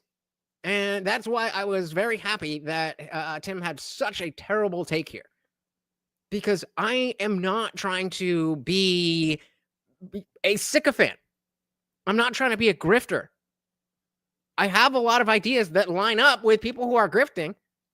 But this gives me opportunity to be like, nah, that ain't me. That ain't me. There's an interesting conversation around what is legal and what's not. A lot of people think if SCOTUS has it true, it's legal. I don't think that's fair, because that would mean that Roe v. Wade should have been overturned, but I think most liberals think it shouldn't have been. So they would argue that it wasn't constitutional or legal. But the Civil Rights Act says we're not supposed to discriminate on the basis of race, sex, religion, gender, etc. And when you create DEI programs where you're specifically targeting based on those factors, you're clear violation of the Civil Rights Act. So, I mean, you got to amend the law or change it or create new provisions. But nope. You know, how I grew up, I would. I mean, yes, you have to do that, but no, I don't want that. Never want to be in a circumstance where race was a determining factor and whether or not I could get into school or get a job. Yeah, neither would I. But for a lot of people, it fucking is, man. But that's why we got the Civil Rights Act, and you have a right to sue the institutions that are in violation of that. And through those laws, we've eliminated largely blockbusting and redlining. And then Democrats largely started to enact a lot of redlining still, but it's better than it used to be. It's true. And that shouldn't be allowed. And it's through the Civil Rights Act, through the lawsuits, we've gotten rid of those things. I don't understand how we've circled back, and it's largely through the liberal side of things to start using race again. Nope, said everyone's just burnt with the Alex Jones level right and the Hassan level left. We just want regular, fair people's opinions. Oh my goodness, thank you so very, very much for saying this. I almost forgot to bring this up. Oh my God. The side quest of all side quests. Nope. Shout out to you. Thank you so much. First, I was just gonna take this and be like, well, you're in the right place. Hit subscribe. But I want to do something even better. A little side quest before we continue. Today, I'm going to help you find out if you're a conservative, a liberal, or a moderate through 10 statements. Your So we're all doing this. job will be to make the binary decision whether or not you agree or disagree with the statement. There are no in-betweens, no halvesies. Yes or no? No in-betweens, no halvesies. You don't have to fully agree or disagree. You just have to decide which way you lean and make the choice. Don't try to attach these statements to any modern policy or anything like that. Don't try to game the system. You're trying to learn about yourself, not learn about the quiz. Here we go. For the sake of visual cues, I will put a finger down after every question to show you which hand it corresponds with. By the end, I will have 2 fists. Hopefully, you will not have 2 fists because some of these concepts are contradictory to one another, and that would be concerning. All right, so we're starting out. Everybody's got 10 fingers up. Starting with the right hand. Justice is only possible if equality is first established. Justice is only possible if equality is established first on the right hand. So I'll put a finger down on I'll go this way. Finger down on my right hand. If you agree, put a finger on your right hand down. Civilization requires hierarchy and order if it wishes to be civilized. Civilization requires hierarchy and order if it wishes to be civilized. Agree on the left hand. If you agree, put a finger on your left hand down. Back to the right hand. Individual freedom is more important than order and hierarchy. No question. If you agree, put a finger on your right hand down. Back to the left hand. Freedom cannot exist with regulation. So freedom cannot exist with regulation.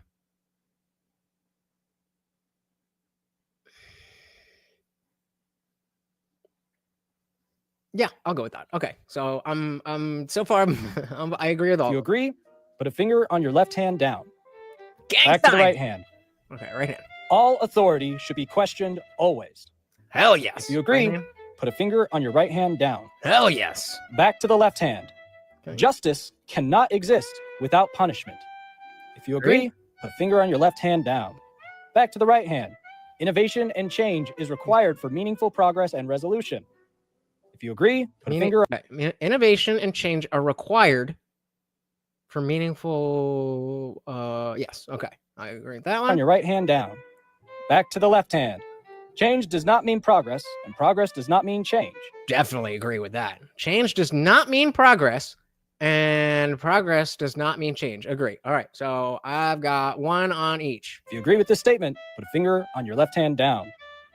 Last question for each hand, starting with the right hand. Freedom without consideration for equality is not freedom. If you agree, Freedom without consideration for equality is not freedom.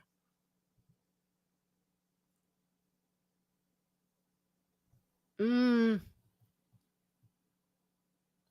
I don't. No, I don't think. I mean, not to say equality's bad, but I don't necessarily think so. So, no, yeah, okay. So I'm gonna keep my finger up at that. So freedom without consideration for equality is not freedom. No, I don't agree with that. I'm keep finger up on my right Agree hand. with the for that? statement? Okay. Put a finger on your right hand down. And the last question for your left hand. The All needs right. of the majority need to be met before the needs of the minority can be properly addressed. Nope. If you agree with this statement, put a finger on your left hand down.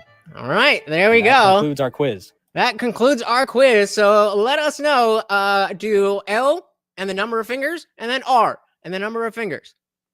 How many did you get? I got one on each. Let's see what is going on in the chat. I have no idea. Oh my goodness. Guamtech! Guamtech! Guamtech coming in hard, baby. And again. Oh boy. And again. Oh my goodness. Thank you, thank you, thank you. And again. There you go. There you go. And again. Oh my goodness. Morty is loving it. Morty is loving it. Morty is loving it. Let's just do all 3 of these in one. 4 of these, another 4. Oh my goodness. I lost count. We're gonna have to keep that up. We got 1. Oh, now it's 5. 2, 3, 4, and 5. There we go. So we got 1, 2, 3, 4, 5, 6, 7, 8, 9, and 10. Swole goal reached, baby. Thank you, thank you, thank you. Thank you so very, very much. Everybody put Guamtech in the chat. Oh, and another one. Another one. Thank you, thank you, thank you. Guys, oh, I am so, my heart is full. My heart is full. Thank you, thank you, thank you. So what that means is that before we end the stream, I gotta go do push-ups, and you guys should do them along and bulk yourselves up. Thank you, brother. Thank you. And of course, that makes you the new sponsor of the stream, a member for 20 goddamn months. My heart, brother. My heart. All right. Thank you. Thank you. Thank you. Let's see. Where we at? Where we at? So Nick's with me. All right. Nope's got 2 on the left, 1 on the right. One what? One which finger? Nope said, I don't like bureaucratic regulation. I said, shit. Me too. Guamtech is the man. Hey, that's the system, baby. That's the system. That's what it is. So let's see. I'm going to update that banner. Let's see what exactly this all meant. Put a finger on your left hand down. And that concludes our quiz. Now, if you didn't already see the pattern in ideology, your left hand is your conservative hand and your right hand is your liberal hand, just because I decided to switch it up. Now, the more fingers that you have up on either hand is the further you are from that ideology. So if all of your right fingers are up, you're not very liberal. If all of your left fingers are up, you're not very conservative. If you have all of the fingers in one hand up and all of the fingers in another hand a fist, you are definitely not anywhere close to a moderate. You are very firmly whatever hand is a fist.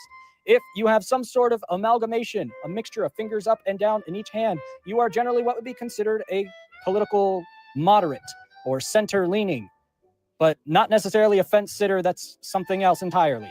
That's Tim. But you might be a fence-sitter.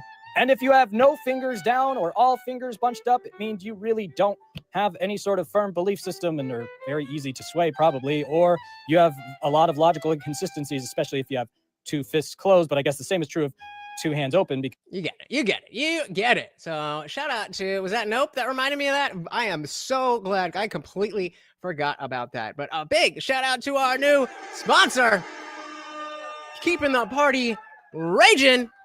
Well, let's fucking do it. You are agreeing with or disagreeing. I shouldn't be allowed, and it's through the Civil Rights Act, through the lawsuits, we've gotten rid of those things. I don't understand how we've circled back, and it's largely through the liberal side of things, to start using race again. That's crazy to me.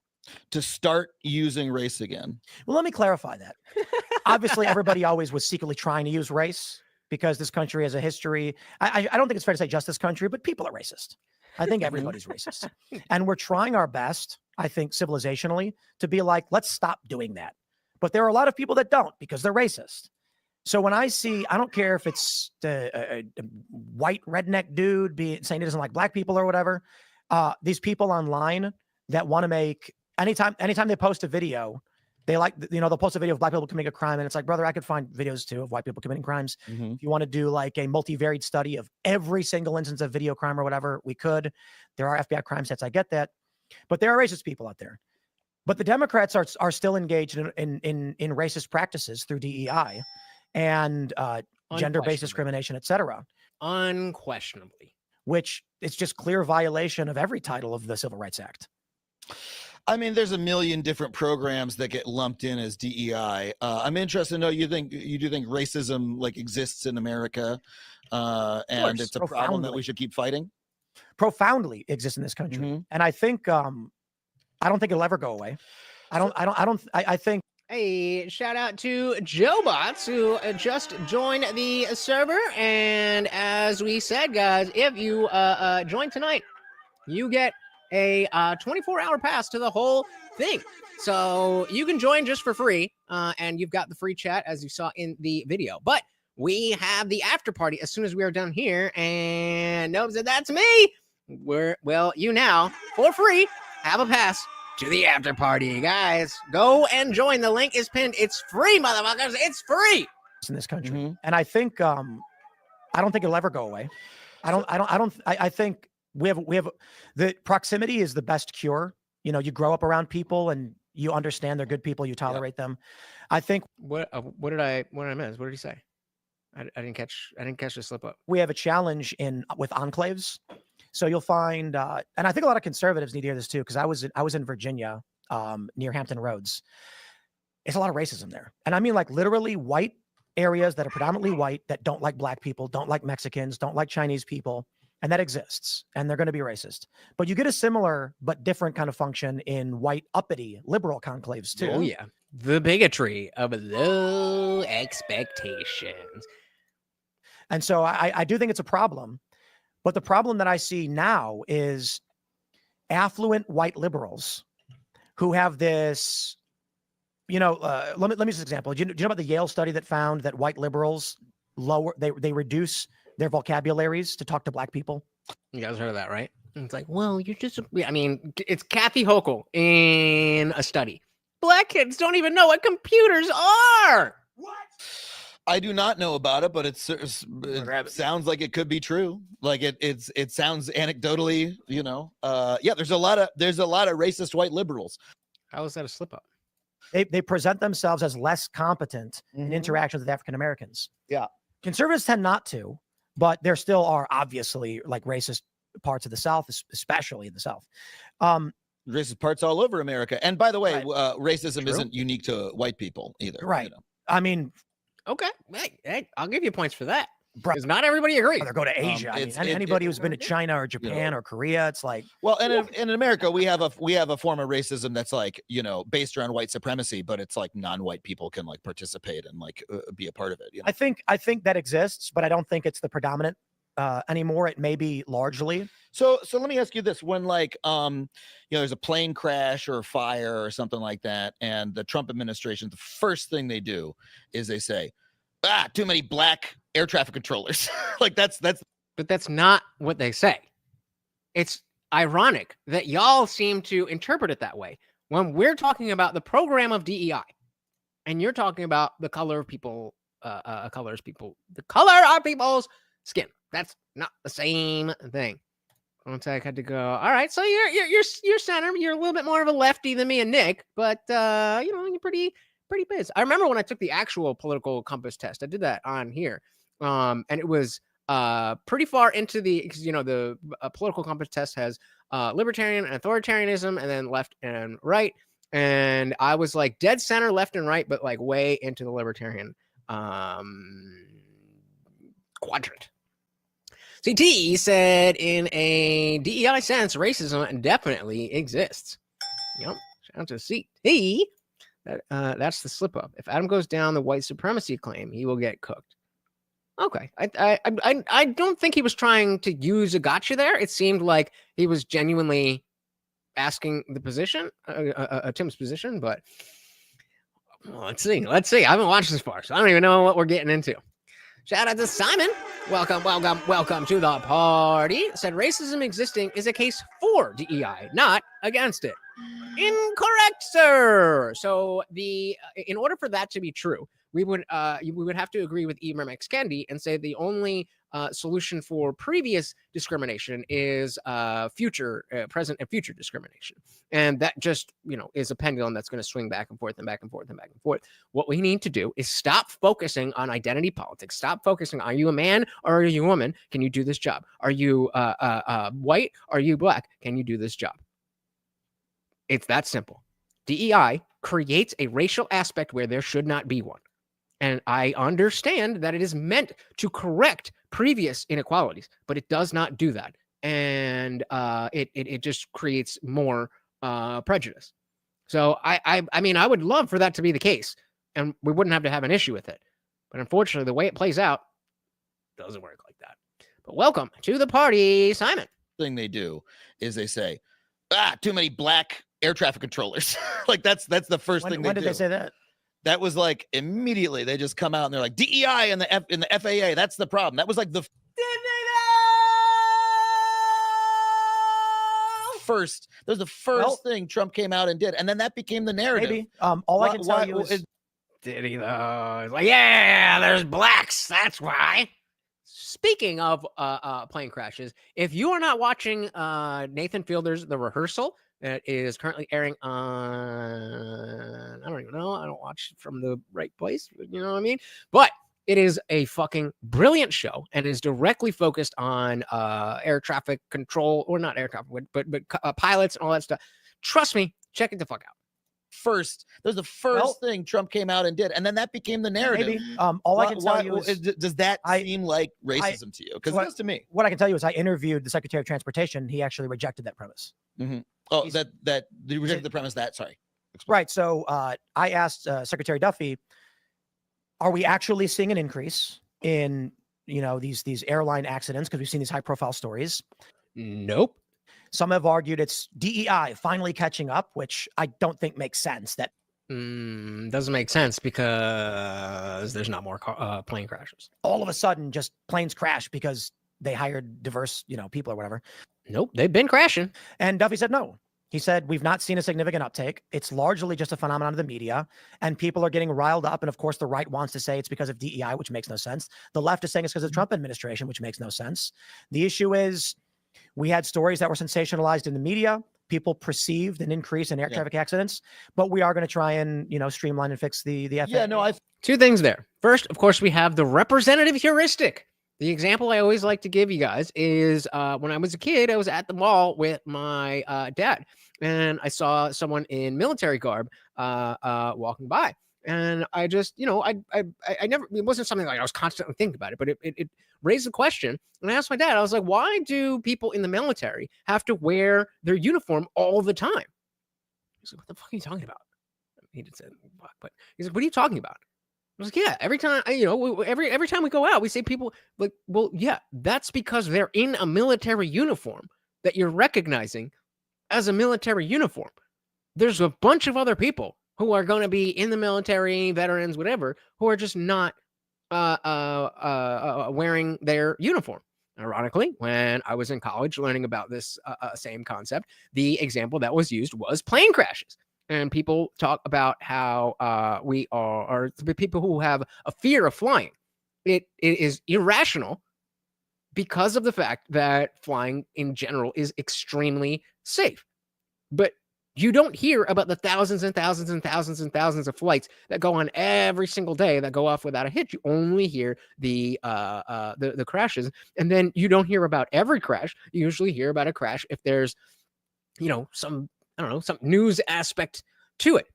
Then this year, we hear discussion of DEI and air traffic controllers and DOJ and all that stuff.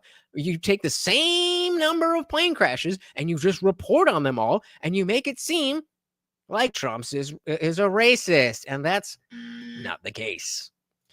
No, said planes crash because the Boeing whistleblower said they were using faulty parts, and then he died. which means he must have been telling the truth, or at least something close to it. Makes it our guess that narrative came from the plane crash. That I would guess that narrative came from the plane crash. That was what? Madness said commercial. Oh, you deleted that. There you go. Madness said commercial flights are safer than driving by a lot. By a lot. Private pilot safety is worse than driving. Really? I did not know that. Very interesting. What's his name? Nathan Fielder. Nathan, for you, if you heard of Dumb Starbucks, same guy. He, in the next episode of The Rehearsal, is going to be sitting in front of Congress talking about ways to improve the communication between pilots and co-pilots. And so far, just go watch it. Just go watch it. Perceived an increase in air traffic accidents, but we are going to try and streamline and fix the FAA. Yeah, no, I felt that. Well, look, the air traffic controller system is in a obviously a terrible state, and that's problem. Did you see the computers they have? In the Newark thing is, I mean, look, there's something to be said for old computers. There's a lot of people who make a lot of hay about Shout out to DJ AM. I mean, Travis Barker almost. All right, bud. All right, you got something in your ear? Why are you shaking your head like that?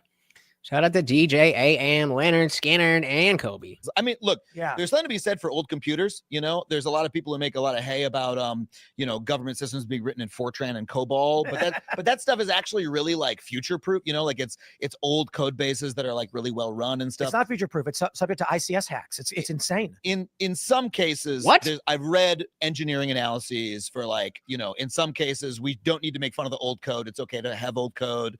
Same reason why, hey, punch cards weren't so bad for voting sometimes. Like the old shit works well in some cases. The hanging Chad. But the FAA, air traffic control, we got to fix it up. It's an infrastructure problem in the country.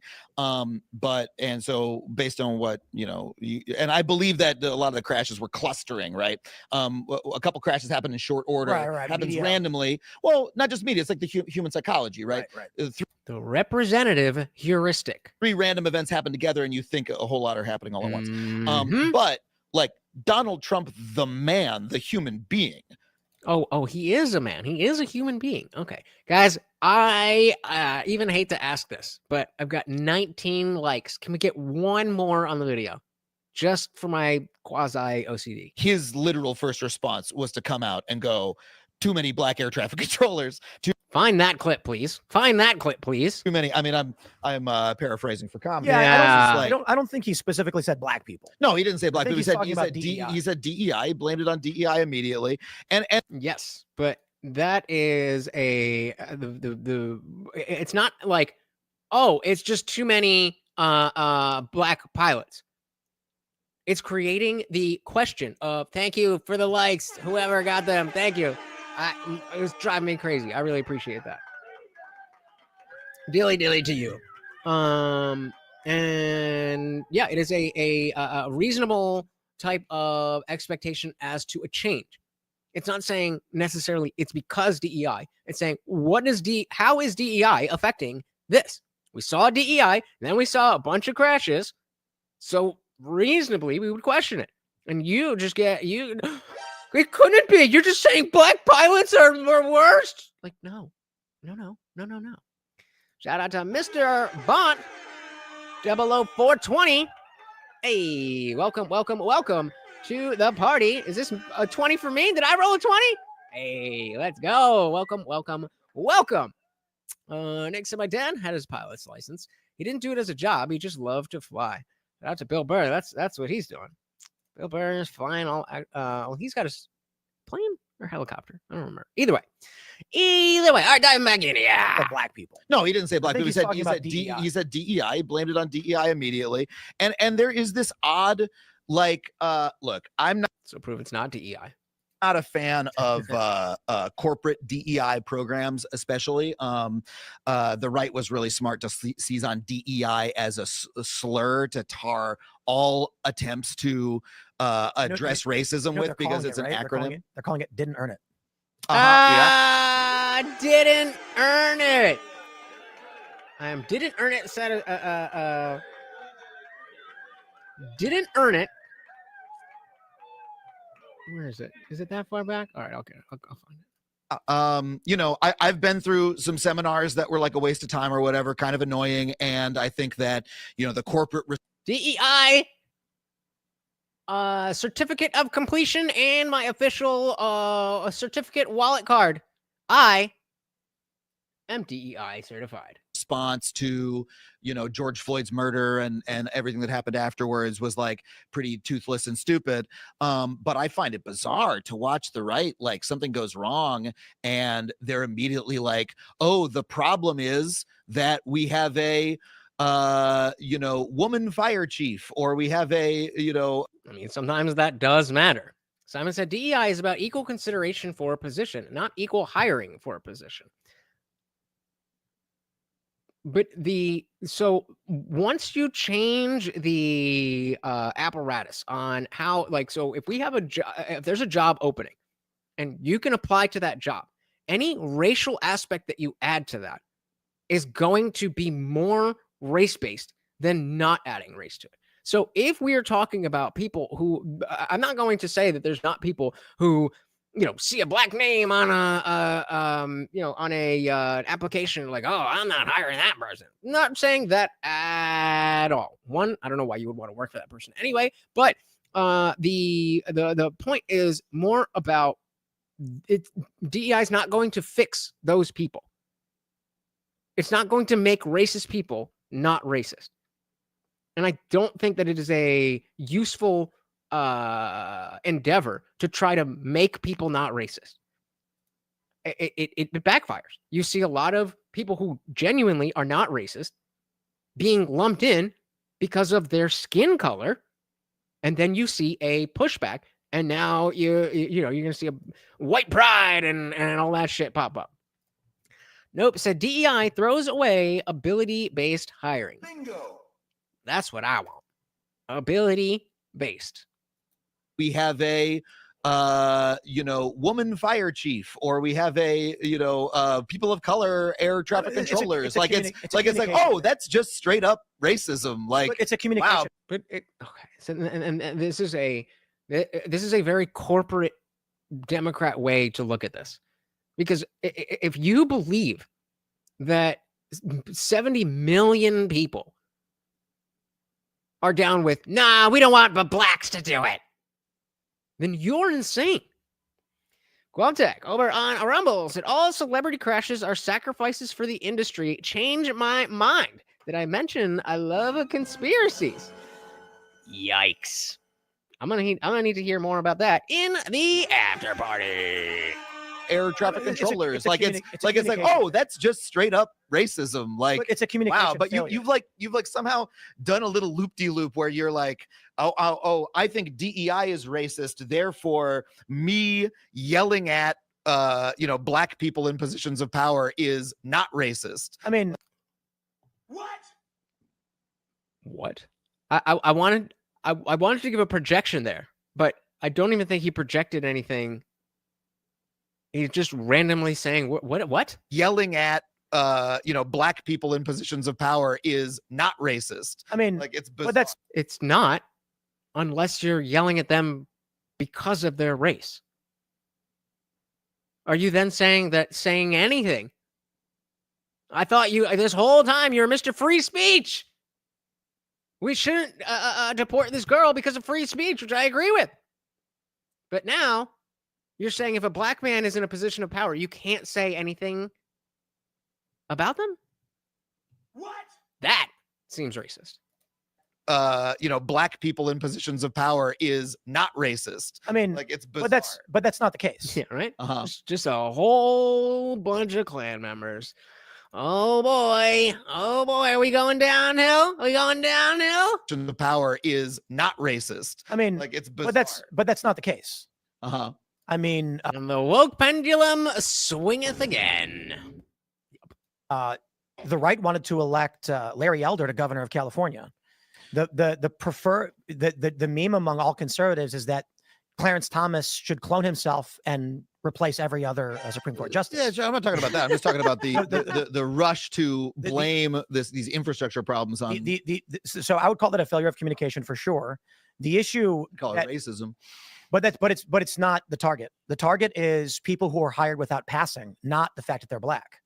So Charlie Kirk got a lot of flack for this because he said, you know, I go on a plane, I see a black pilot, and I think, am I supposed to be worried? Yeah, well, that's racist.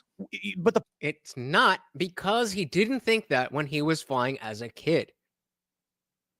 The reason that he has that racist thought is because of DEI programs. I agree it's racist, but it's not his fault. So you can't, if I say the N-word, just the N-word, I can't get mad at you for having the N-word in your head. That's not, I did that. So if you created a reason for me to look at skin color and think differently, then you've introduced the racist element. I am then just a victim of my circumstances. That because I know this, that happens, I know this won't be the case with a white male.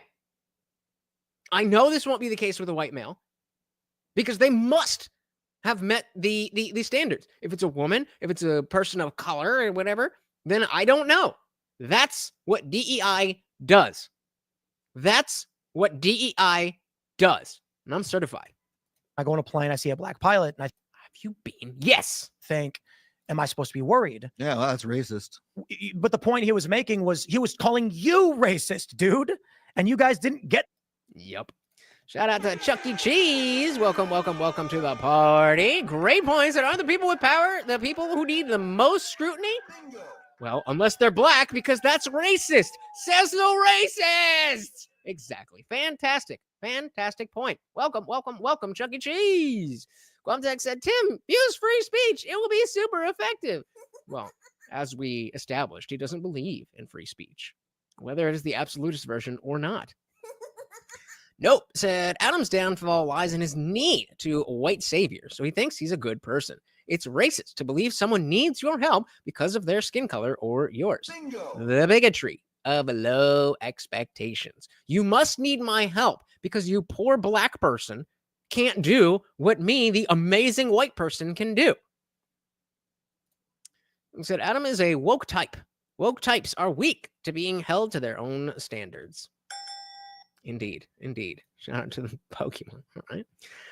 We got Pinky Sherbert in the building. Welcome to the party. Said DEI makes it so people don't have to anglicize their names on resumes and shit like that to get a job. Employers will hire worse people just because they can pronounce their names. It's fucked up. So this is a study, you're referencing a study that was done 20 years ago and has not been redone in the, what I would call modern. I studied precisely this when I went to school for psychology. I did get my degree. So I know exactly what you're talking about. And this is just not the case anymore. Are there people that still will do that? Absolutely. But as I was saying before, you can't implement a program to make those people not racist. Sometimes people who are racist are in positions to hire other people, and their racism will come out there. There is not a program that can get rid of that. And so while we can't get rid of that, and we are adding the pushback racism, it's a net negative. Even if there are a marginal number of people with non-anglicized names who get jobs, it is an overall net negative for Americans. Simon says, so we just shouldn't talk about racism and it will go away. It was working pretty well in the 90s. So my view on this is that the color blindness of the 90s was the peak of race relations in this country. Not the peak of what it could be, but the best it ever was. There was still racism in the 90s. Oh, of course, there's still racism today. But in the 90s, when people were trying to, I don't see color. I think that is a crucial step in being able to understand, okay, there are different experiences based on your skin color, based on your race. Those experiences are real. But we first have to see what was the thing that we just did with the quiz? We first have to see each other as equals and be colorblind before we can then understand the plight of different races. DEI is trying to skip that step and force people to be like, no, you understand this because we said so. And that's not how people work. And so it's not about just stop talking about it. It's just stop focusing on every opportunity where there could potentially be something that could maybe be construed as racism and make it into the biggest deal in the world, because that gets pushback. And so by and large, yeah, stop talking about racism unless there's real, actual racism. So that when there is real, actual racism, that we're not like, oh my God, another fucking thing they're calling racist. And we can be like, oh shit, something racist. That's bad. We all agree. But it's turning racism, the word racism, into a meaningless term. And through that, getting people to stop care about the concept that it's supposed to represent. People don't care about racism because the semantics of the word have been destroyed. So, I mean, you're kind of saying this facetiously, but I think we can all agree that race relations were better in the 90s, and that if we could get back to the color blindness, then we could move even more forward in that racial progress to understand the differences that people experience. That's my position. I'm dying. I am dying to do a stream with a black person who is in favor of the black community TM. Because I believe that the black community TM is the most detrimental thing to individual black Americans. But that's a really hard conversation to have.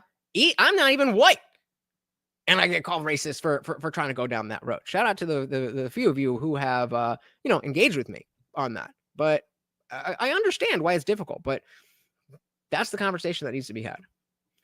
Nope. Said we aren't taught how in school. Many black Americans protested needing to mark your race on any job applications. Yeah, I mean, that's true. CT said if we wanted to hire 50% of engineers as all women, the women engineers would be worse objectively. Yep. Dominic said all hiring should be done blind and with voice changers. I'm totally down with that. That would take away every stupid argument about who gets hired. Bingo. Yep. DEI does nothing to mandate who you hire. It doesn't have anything to do with percentages and numbers of people in identity groups. That was the whole point. Nope said, I'm not white. He's not black. She's not Asian. We're all Americans. Dilly to that.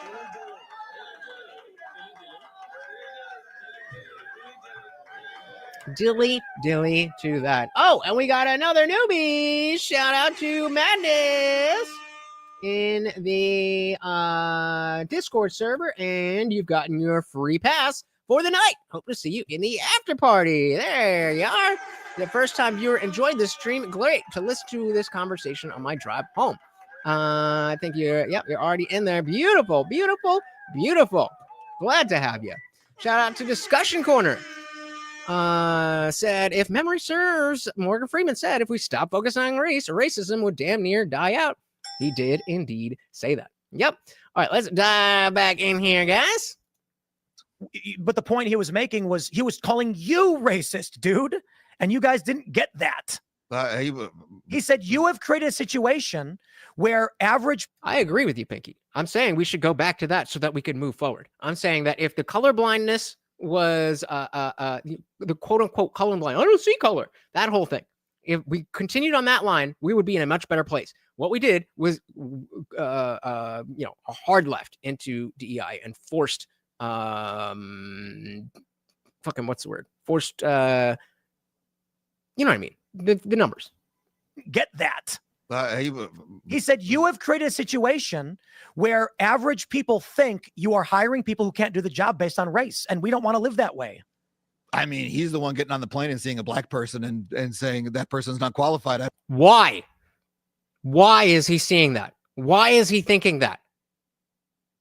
I don't get it. That's not what he's saying. He says Democrats are intentionally hiring underqualified people based on race. Why are they putting us in a situation like this? He's saying that if a black person is in the seat, it means they're unqualified. That's his assertion. No, he's saying he doesn't know because he knows you are advocating for it. I'm just listening to the words that he's saying. It seems pretty straightforward. I would say that when the left and the right only listen to the surface level clips and arguments, they don't actually understand what the person is conveying. And so the argument then is Charlie Kirk is a racist, which is not true. Charlie Kirk's point on that plane was, let's just map it out 1, 2, 3. Democrats have created policies by which they will put people in positions of authority who don't have the same caliber degree or have passed certain tests because of race. We've seen policies where they will actually go down the list of top candidates until they get to a race. This creates a concern among people that that individuals are being hired without the capability based on race. That's the idea he's trying to convey. Not that he doesn't want to fly with the black. You think that when you think that in the time when we only had white pilots or white executives or white whatever. Discussion Corner is talking about the blind interviews. I don't think a voice changer necessarily makes you talk monotone. Like, you can have a voice changer that just kind of changes the tone, but like instead, you want to pitch it up. I get my voice pretty high if you were in the last after party where we had a music night. But this is how I talk normally. Then it would just make me talk like this instead. So you can still have the tonality of my voice and how I am approaching the conversation, but you just don't know what my actual voice sounds like. So I mean, agree with that, but I don't think that necessarily goes against what Quamtech was proposing. In the time when we only had white pilots or white executives or white whatever, all those people were hired on merit. None of them floated through for some other reason, like nepotism. Yeah, exactly. Facts. Like there's I bet some people gave BJs. Yeah, exactly. The systems are like they already do that for everybody. So but it wasn't based on race. So for him to go in and say, oh, when I see a black person, that's when I think that. Why?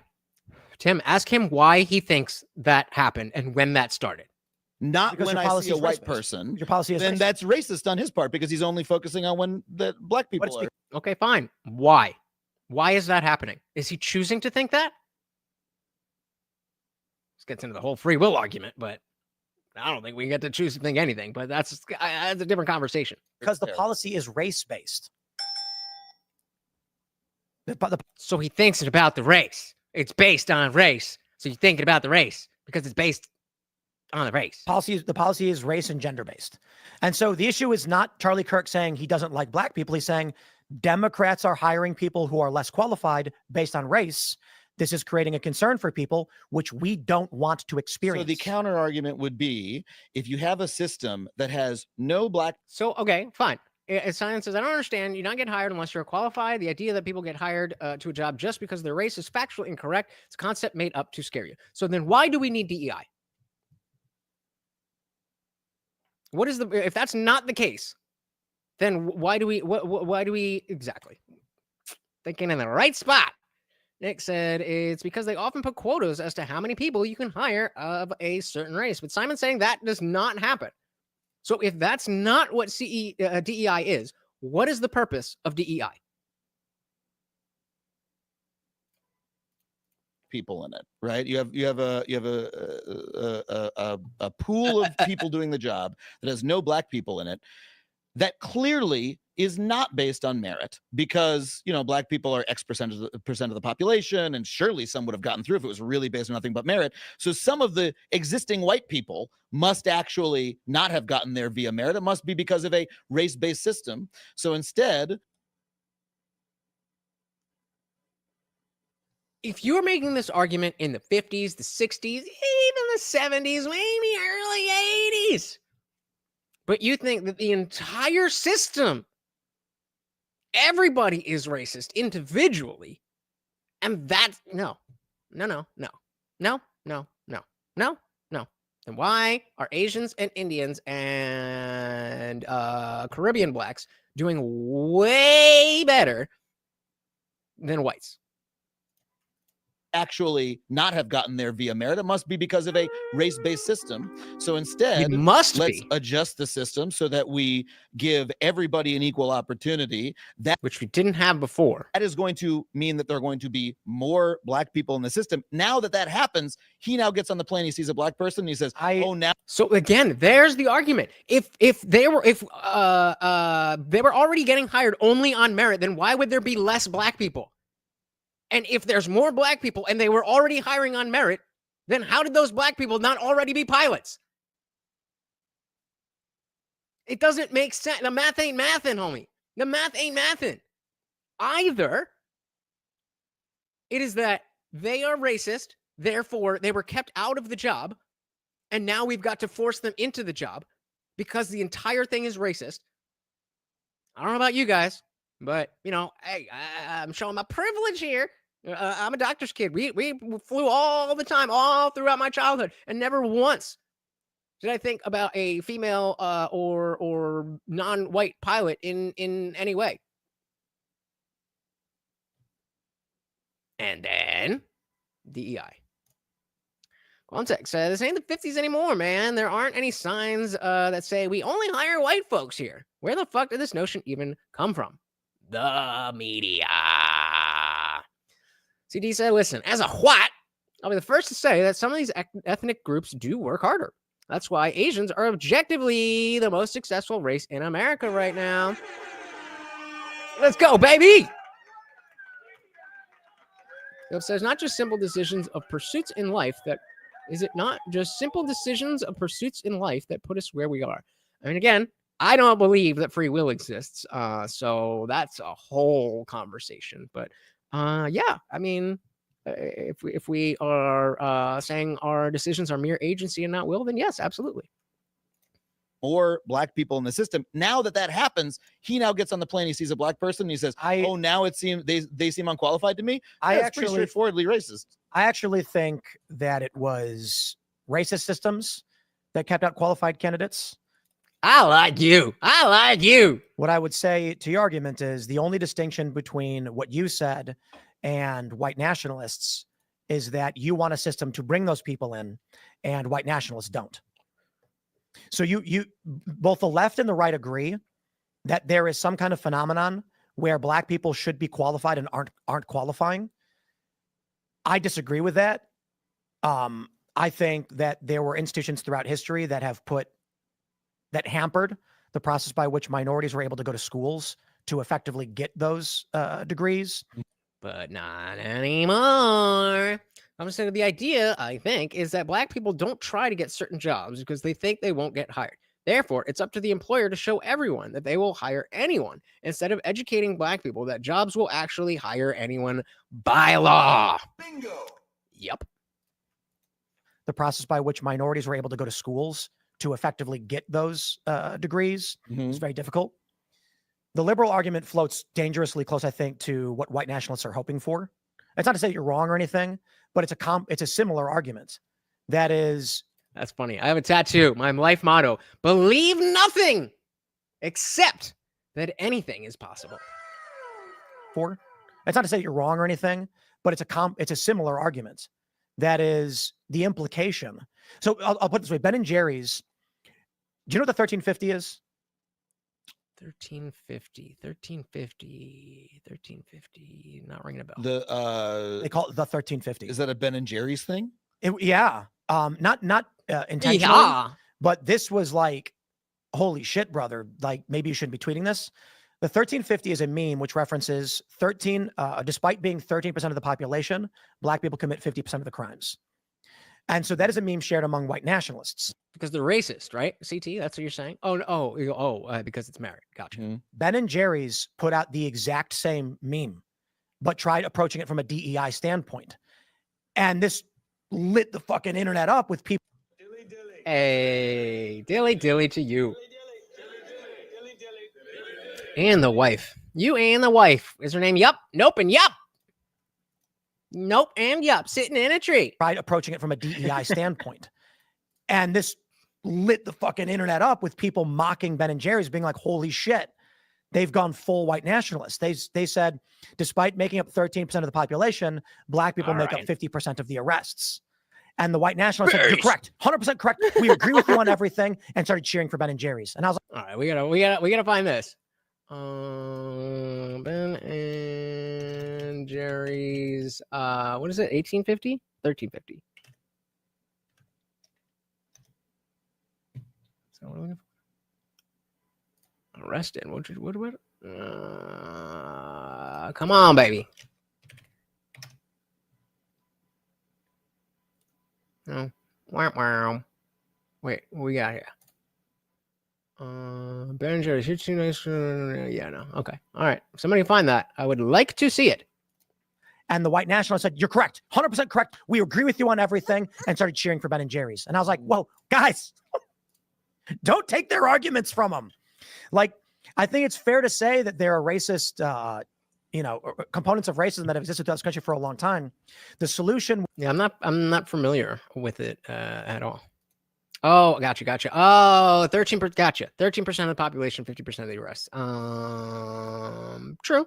Fair enough. would be colorblind hiring processes and educational benefits that target class and not race, because then you remove the racial component from the argument completely, instead of creating a racial argument for the white nationalist. But if you admit that people in America are racist, you can't, if you want to, you can't build systems that are completely blind to race, or you have race continue. Then you have individual racists continuing to That'll never exert their change. power over the system. So what you do So is you accept racism. You're just like, okay, yeah, racism will continue to affect every part of the system, and we can mitigate it, right? So for instance, That was what came up, right? I saw something, but like, whoa, what's going on there? I guess they're just buck wild out there. They don't.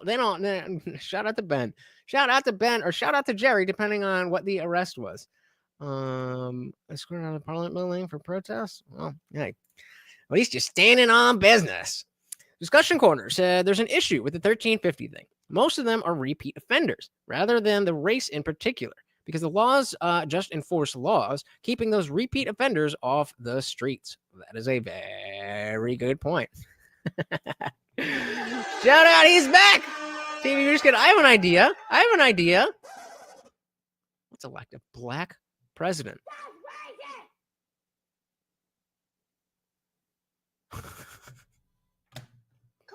Welcome back, brother. Welcome back. racism. You're just like, okay, yeah, racism will continue to affect every part of the system, and we can mitigate it, right? So, for instance, for hiring practices, when it comes to the hiring managers, they should have no access to the name or the race of the individual. It should literally be, here's the resume, here's their qualifications, is it a yes or a no? And what we do then is we should target class-based opportunities for the younger generations, meaning if we go, like, so for instance, I grew up in Chicago, heavily racially segregated. We had 47th Street was a dividing line where on one side it was all black. On the other side, it was largely white, but you know, there was some Latino there. This created a lot of problems. Two different neighborhoods looking at each other like others. And if you were white and went to the black neighborhood, you got arrested. If you were black and went to the white neighborhood, the police wouldn't go near them because they were scared of being called racist. The gangs would come from the black side and rob people on the white side, creating a lot of anger, where the white people would be like, it's black people doing it. And then I'd be like, I actually think it's a different community. It doesn't matter if it's white or otherwise. Exactly. They just, it's not about the skin color. Don't view as part of their community, so they don't care if they rob you. But if I robbed you, all the neighbors would get mad at me, right? The issue isn't the race, but this created massive racial tensions. If you went into that neighborhood and you know what? I wasn't gonna do it, but dilly to the both of you. I'm point. gave the black neighborhood a ton of benefits, resources, checks, or whatever based on race, brother, there'd be murders. It'd be fucking nuts, the racial tension you'd create. But if we do it based on income and class, then you'd have equal amounts of both neighborhoods now going to the same schools, making friends with each other. And then you're going to have one guy who's going to be like, yeah, I live on 46. And I'm like, no way, dude, I live on 48th. Like, bro, you're south of 47th. Let's hang out, man. Now they're friends. They don't view each other as others. They don't feel like their taxes are going to one racial group. Instead, what's ended up happening is DEI programs have said it's going to be based on race.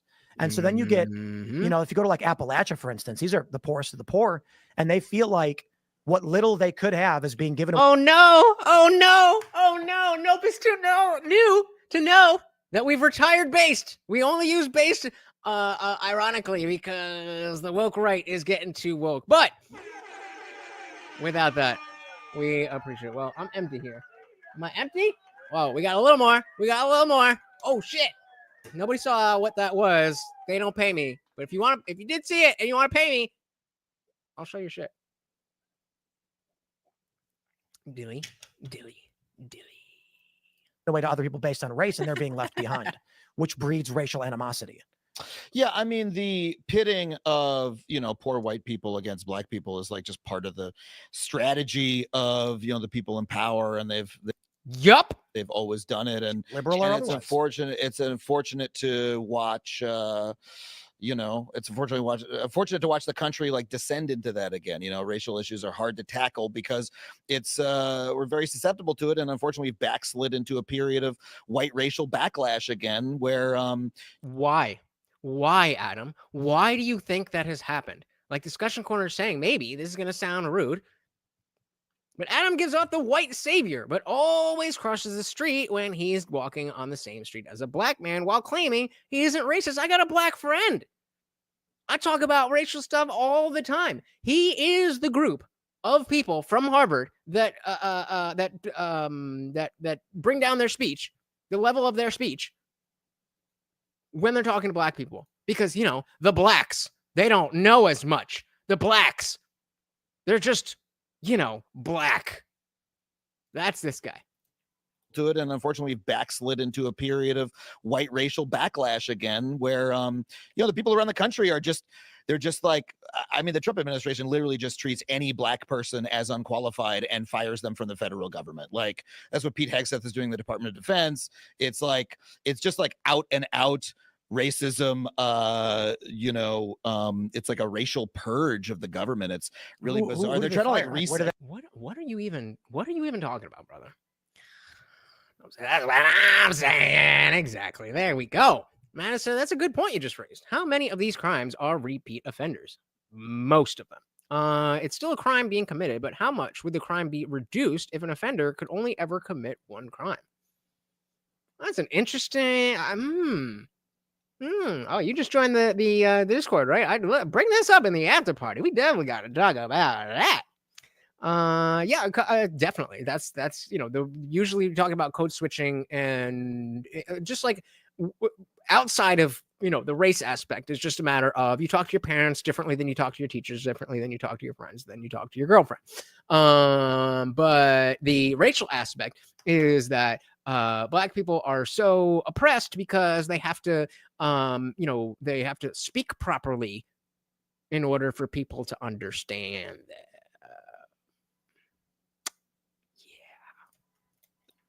It's like a racial purge of the government. It's really bizarre. They're trying to like reset the country. Where did that happen, where they were firing black people? I mean, I don't know the names off the top of my head, but of course you don't. But yeah, that sounds fake? not true.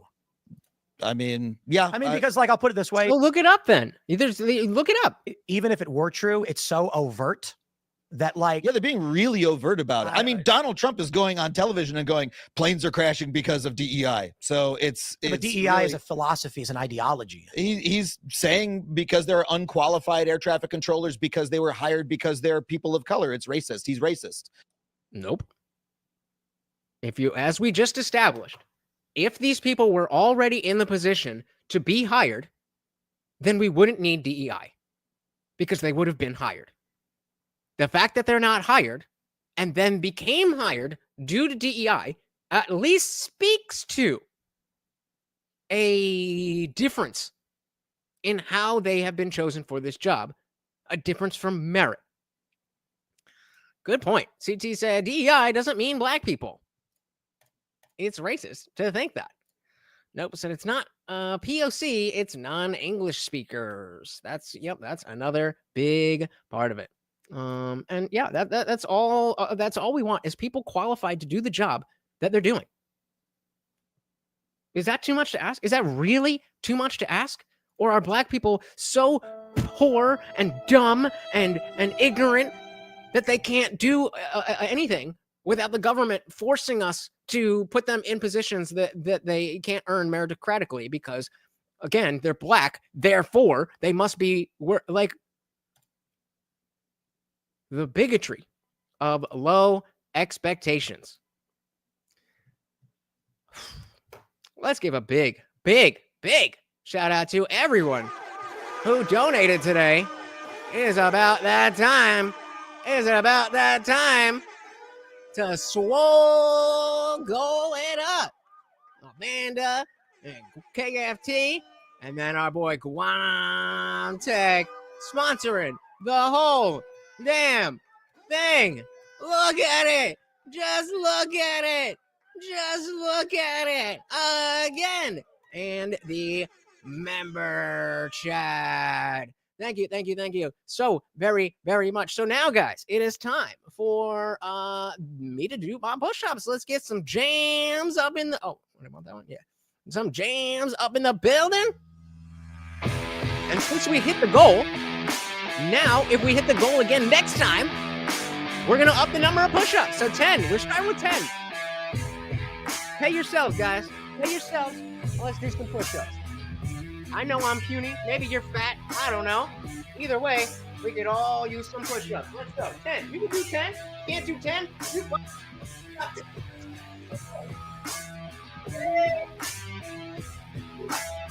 2, 3, 4, 6, 7, 9, 10, and 1 for good luck. Let's fucking go. Who paid themselves? Who paid themselves? Let me know who paid themselves. And like I said, guys, that's just the 10. Every time we hit the goal, I'm going to up it for next time. And so very soon, with $15 like this, y'all can have me doing 50 fucking push-ups. So we just got to keep the goal going. Who paid themselves? Let me see. Okay, we'll hop from up here. Discussion Corner said this may be a hot take, but a lot of folks like Adam use the term POC, which always gives off colored people vibes. Like, what the fuck? Yeah, the other one that I noticed more recently is folks instead of people. They're folks with an X. Yep. Nope said, if I told my big cousin he's black, he needs my help to do anything because I'm white, I'm getting my head taken off my shoulders. Because that's racism. Justifiably so. Simon said, why did Trump just fire the Librarian of Congress? Because she is... You want to finish your sentence there? TV said rule number 1 is cardio. Hey, well, we could definitely work up to that, guys. I'm just saying. Guamtek's back's hurting, but he's still doing the damn thing. 15 and an injured soldier. There you go. There you go, guys. Pay yourselves. Pay yourselves. See, I never liked how POC became politically correct. Just sounds like colored people. It's the blacks. It's the coloreds. Semantic obfuscation. So, Madness, we are headed over to the after party. As soon as I get through the rest of these chats, I'm going to say goodbye here, and we are headed over there. Again, if you are new to the Discord, I just joined the room. It is called Let Us Speak. You just click on it, and you are good to go. If you join after the stream, just send me a DM, and I'll give you the thing. I'll give you the permissions, and we'll be in the party. All right, guys. I think that is it. Thank you so very, very much. Once again, this is Morty, and I am your host, Lutch. Guys, I know that you could be doing anything at all with your night, yet you are here hanging out with us, and that means the world to me. I really, really, really do appreciate your time, and especially those of you who have shelled out money, your hard-earned dollars, means the world to me. And a big, big shout out to the sponsors, especially our true disciple, Avery. It's time for the after party, guys. Once again, this is Morty, and I have been your host, Lutch, aka the Indian Jesus, here to resurrect the second coming of common sense. Until next time, guys, we are headed to the after party. See you, what day is it? I don't know. Monday, Wednesday, Friday, 8 p.m. Eastern. We are out of here. Peace.